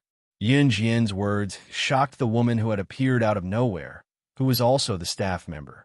Usually, when a student of Yun Jian's age suddenly saw a female ghost emerging from the bathtub with blood all over her face, their reaction would have been as intense as Zhou Dongxuan and Wang Xiaoyu's. Even Lu Fian and Wang Cancan, who came with Yun Jian, could not help screaming when they saw the female ghost. One of the main reasons why Zhuchuan Medical Hospital was so scary was that the staff members acted as ghosts very realistically. The makeup technology turned the workers from normal humans into zombies or zombies. In fact, inside the haunted house, the workers would use the method of zombies to chase after the visitors, giving the visitors the feeling that they were in the haunted house. Zhuchuan Medical Hospital, Longmen City Station, with a large-scale haunted house that toured the country. There were dozens of medical scenes, abandoned hospitals, gory scenes, and insane doctors, nurses, and directors. Zombies crisscrossed, maze-like routes, terrifying traps, and secret passages. The visitors had to be on high alert during the game, because there was no telling when the ghost would appear before them, as zombies were everywhere. The female ghost hiding in the bleeding bathtub was just the beginning. In spite of it, the female ghost hiding in the bathtub was enough to scare everyone to death. Zhou Dongxuan and the other two boys who wanted to show off in front of the girls shrieked like the girls. When Zhou Dongxuan, Wang Xiaoyu, and the rest, including Lu Fian and Wang Cancan, heard that Yun Jian was not afraid of the female ghost's sudden appearance, she even went up to reprimand the ghost for not being scary enough. This immediately eased the tension in the atmosphere. Zhou Dongxuan and the rest, who were scared half to death, just now snapped back to reality. Due to Yun Jian's words, the female ghost who was disguised as a staff member standing in the bathtub was stunned. She was completely stunned. After all, which girl who came to a haunted house to play did not scream or panic when she suddenly saw a ghost or hide behind a man to beg for protection? Instead, the ghost stood in front of her and told her that there was not enough blood? How could such makeup skills tell that she was a staff member at once? How was this little girl supposed to act like a little girl? This time, it was the staff member who was acting as a ghost who was taken aback by Yun Jian. Even though they knew that the female ghost standing in the bathtub was a worker in disguise, Zhou Dongxuan, Wang Xiaoyu, and the others were too scared to approach Yun Jian. Lu Fian and Wang Cancan, on the other hand, came to stand beside Yun Jian one after another when they snapped out of it. You're crazy. We came to come to the haunted house to have fun. If you say it like this, it won't be fun anymore. Wang Xiaoyu grabbed Yun Jian's ponytail and screamed. Wang Xiaoyu was already unhappy with Yun Jian, so she found an opportunity to scold Yun Jian. What are you talking about? What right do you have to criticize Yun Jian? When we came in, I said that we would split up after entering the haunted house. Now, you can go in your own group, and the three of us will go in a group. Don't walk together. Wang Cancan saw that Wang Xiaoyu was obviously not friendly to Yun Jian, so she shouted at Wang Xiaoyu, Zhou Dongxuan, and the others. Then she pulled Yun Jian and Lu Fian to the side. After taking 2 steps, Zhou Dongxuan urged them to stay. Hey, don't. Let's go together. My classmate didn't do it on purpose. I'll teach her a lesson. Then, Zhou Dongxuan turned around and scolded Wang Xiaoyu. This scolding indeed made Wang Xiaoyu shut her mouth, but it made her even angrier at Yun Jian and the other two. Wang Cancan wanted to pull Yun Jian and Lu Fian away, but looking at the darkness ahead and the zombies that could jump out at any time, She paused and followed Zhou Dongxuan. The group of people continued to move forward. On the way, Zhou Dongxuan asked Yunjian, "Aren't you afraid? Why should I be afraid?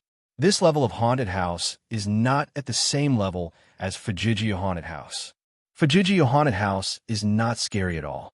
This level of haunted house can't scare people." Yunjian said this sentence very calmly. However, these words were very different in the ears of Wang Xiaoyu and the others. Fujijio Haunted House was recognized as the world's most terrifying haunted house. "Have you been to Fujijio Haunted House?" "Hee, don't talk to us as if you've been everywhere, okay? You make it sound like you've really been to Fujijio Haunted House."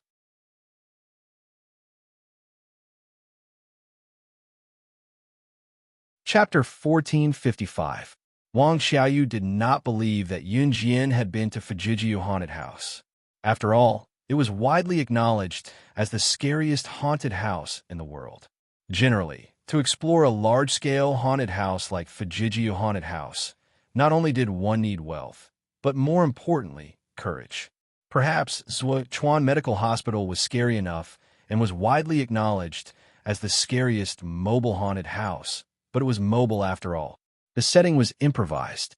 Fujijio Haunted House, however, was different.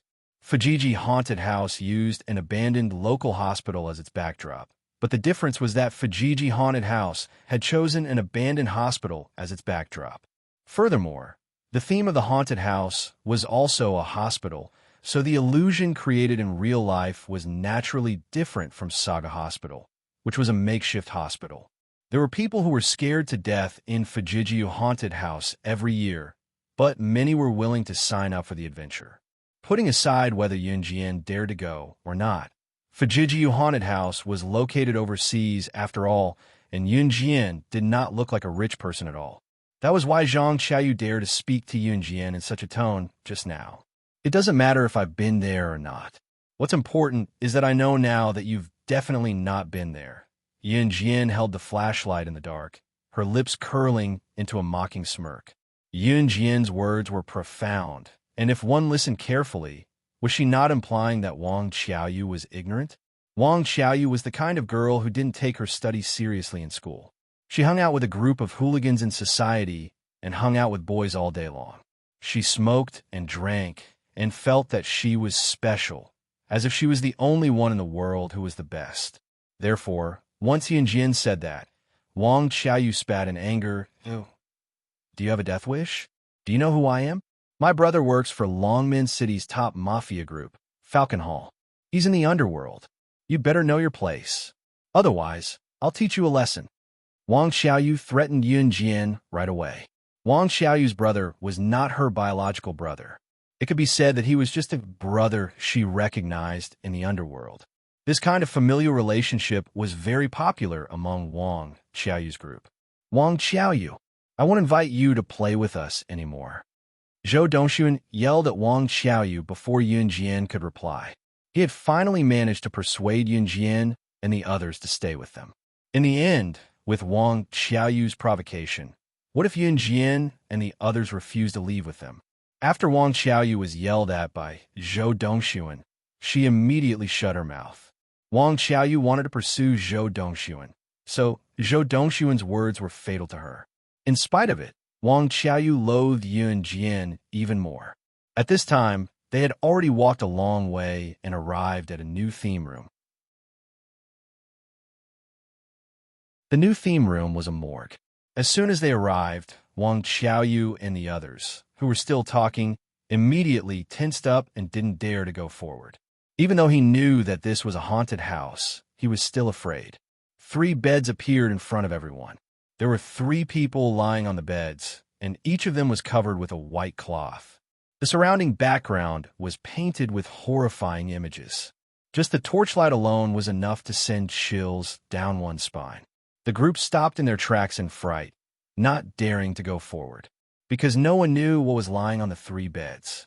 In addition, there was no light here, so they could only rely on the torchlight to illuminate their surroundings. "Go, go, go, go. Follow me, follow me," Zhou Dongxuan said in a trembling voice. He looked to the side and told Yunjian, "Don't be scared, Just follow me." She was gone when he turned around. "Ah, shit." Wang Xiaoyu's exclamation came from his side.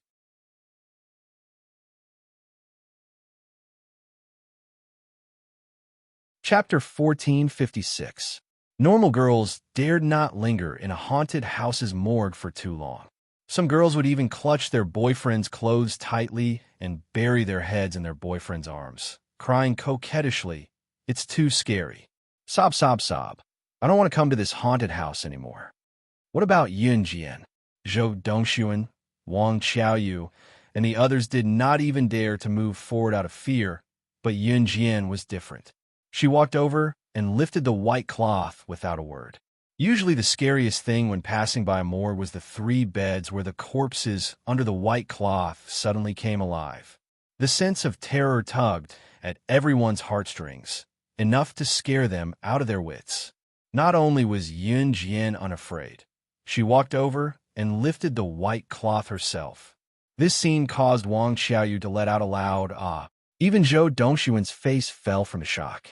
What lay under the white cloth was a crazed zombie. It was obvious that any living ghost in a haunted house was disguised by the staff. In spite of it, this zombie's disguise was surprisingly realistic. Not only was the makeup realistic, the face was as pale as a dead person's, and its eyes were bulging. Just looking at it was enough to send chills down one's spine. Hiss! Hiss!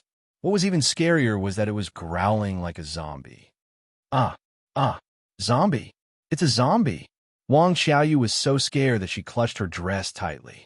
She took 2 steps back and almost fell onto Zhou Dongxuan.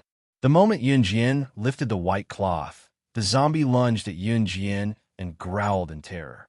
Even Zhou Dongxuan was pale from fright. His foot froze on the spot.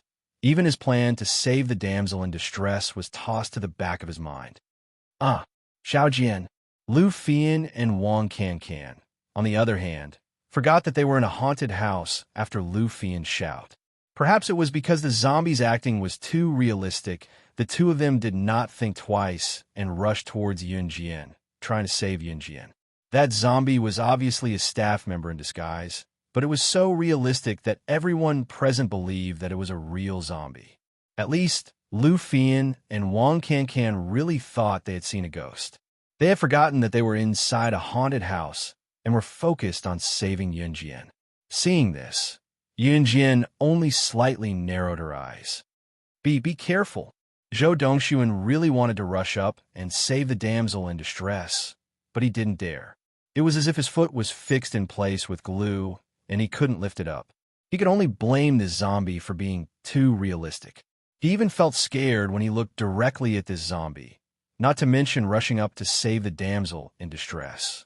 The series of events happened in a short 5 seconds. Far away, where everyone could see, just as Yun Jian lifted the white cloth, the zombie pounced on Yun Jian. The scene shocked everyone present. In spite of it, something even more shocking happened.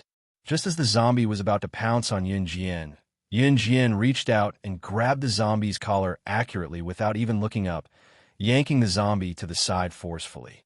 The zombie fell to the ground after being pulled by Yun Jian and quickly got up, looking at Yun Jian as if she was a ghost before running away. He didn't need to look to know that the zombie was male. Needless to say, this male was a staff member. In the end, Yun Jian was so strong that she pulled the male staff to the side.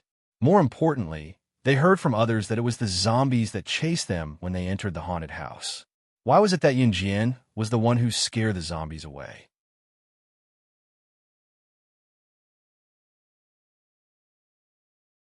Chapter 1457.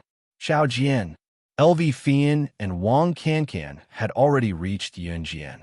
LV Fian grabbed Yun Jian's hand and shouted, "Are you okay? Why would the zombies in the haunted house attack people? Why haven't I heard of it before?" Wang Can asked in surprise as she stood beside Yun Jian. Zhuochuan Medical Hospital is famous because its haunted house allows visitors to experience the most realistic sense of horror. Of course, these staff members disguised as zombies will only touch us at most to scare us. They won't hurt us. It was only then that Zhou Dongxuan snapped out of his shock when he saw the staff member who was disguised as a zombie, scampering out of the room in fear of Yunjian. After waiting for a while and making sure that the other two zombies would not come out of the other two beds, Zhou Dongxuan went to Yunjian and spoke. As he spoke, when he reached Yunjian and saw Yunjian looking at him, Zhou Dongxuan even flashed a smile at Yunjian. In spite of it, Yunjian was not looking at him. She turned, and her gaze paused on LV Fian and Wang Cancan's faces. "Let's go. Grab my clothes if you're scared." Yunjian continued to walk toward the haunted house's passageway as she spoke. "Hey, aren't you guys going to wait for us?" Zhou Dongxuan called out to Yunjian when he saw that Yunjian was leading LV Fian and Wang Cancan forward without any intention of paying attention to them. There's no need for that. Yunjian did not even look at Zhou Dongxuan, who was behind her. She gave a curt reply and strode forward with LV Fian and Wang Cancan. Zhou Dongxuan wanted to follow, but his friend pulled him back and said, "Dongxuan, are you dumb? Can't you tell that the girl doesn't want you to follow?" Zhou Dongxuan could only watch as Yunjian slipped away from him. With Yunjian leading the way, Lu Fian and Wang Cancan had nothing to say no matter how frightened they were.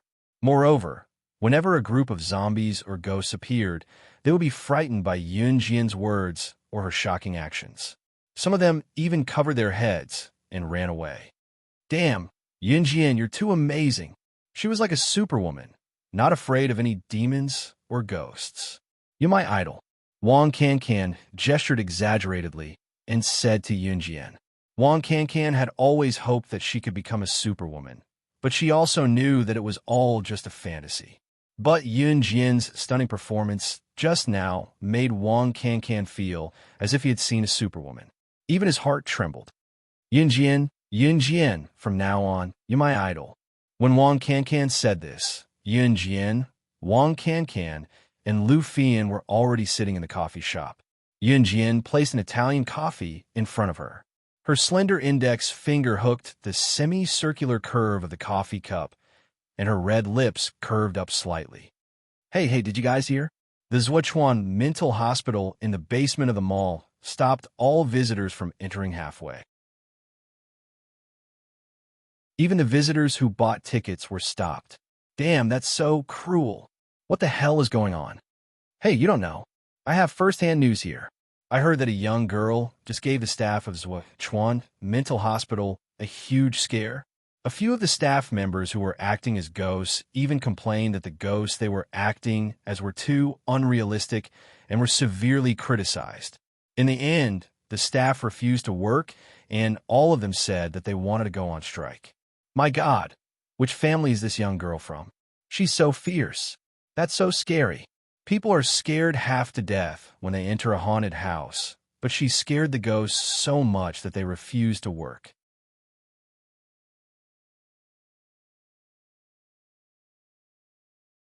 Chapter 1458. Perhaps because this was such a rare occurrence, it had already spread among the customers in the cafe. The discussion was endless, and they all shared the same topic. A teenage girl had just entered Zhuochuan Mental Hospital, and she had scared the workers who were dressed up as ghosts into going on strike.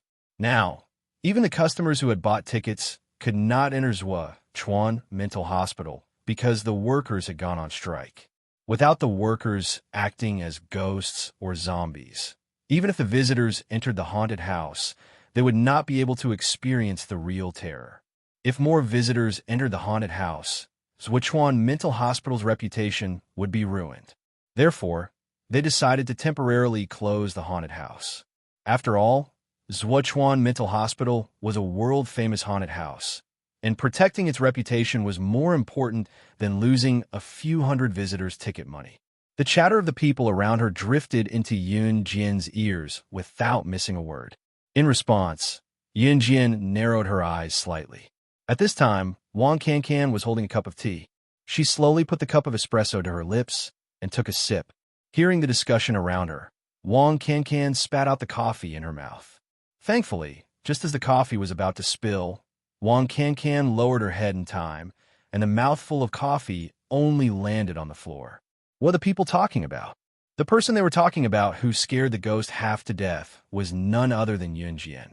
That person was none other than Yunjian. Other than Yunjian, who else could it be? Wang Cancan instantly stood up from his seat in shock, looking as if he had seen a ghost. The person they're talking about is not little. Lu Fian was about to say Yun Jian's name when an unfriendly voice came from behind her. Lu Fian? Wang Cancan. Haha, so it's you two cowards? A loud voice came from behind. It was a woman's voice.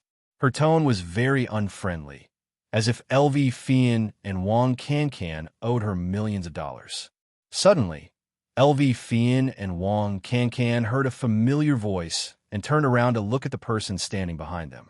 Yin Jian was sitting opposite LV Fian and Wang Cancan, so she could clearly see the appearance of the girl standing behind LV Fian and Wang Cancan. She was a girl with delicate features.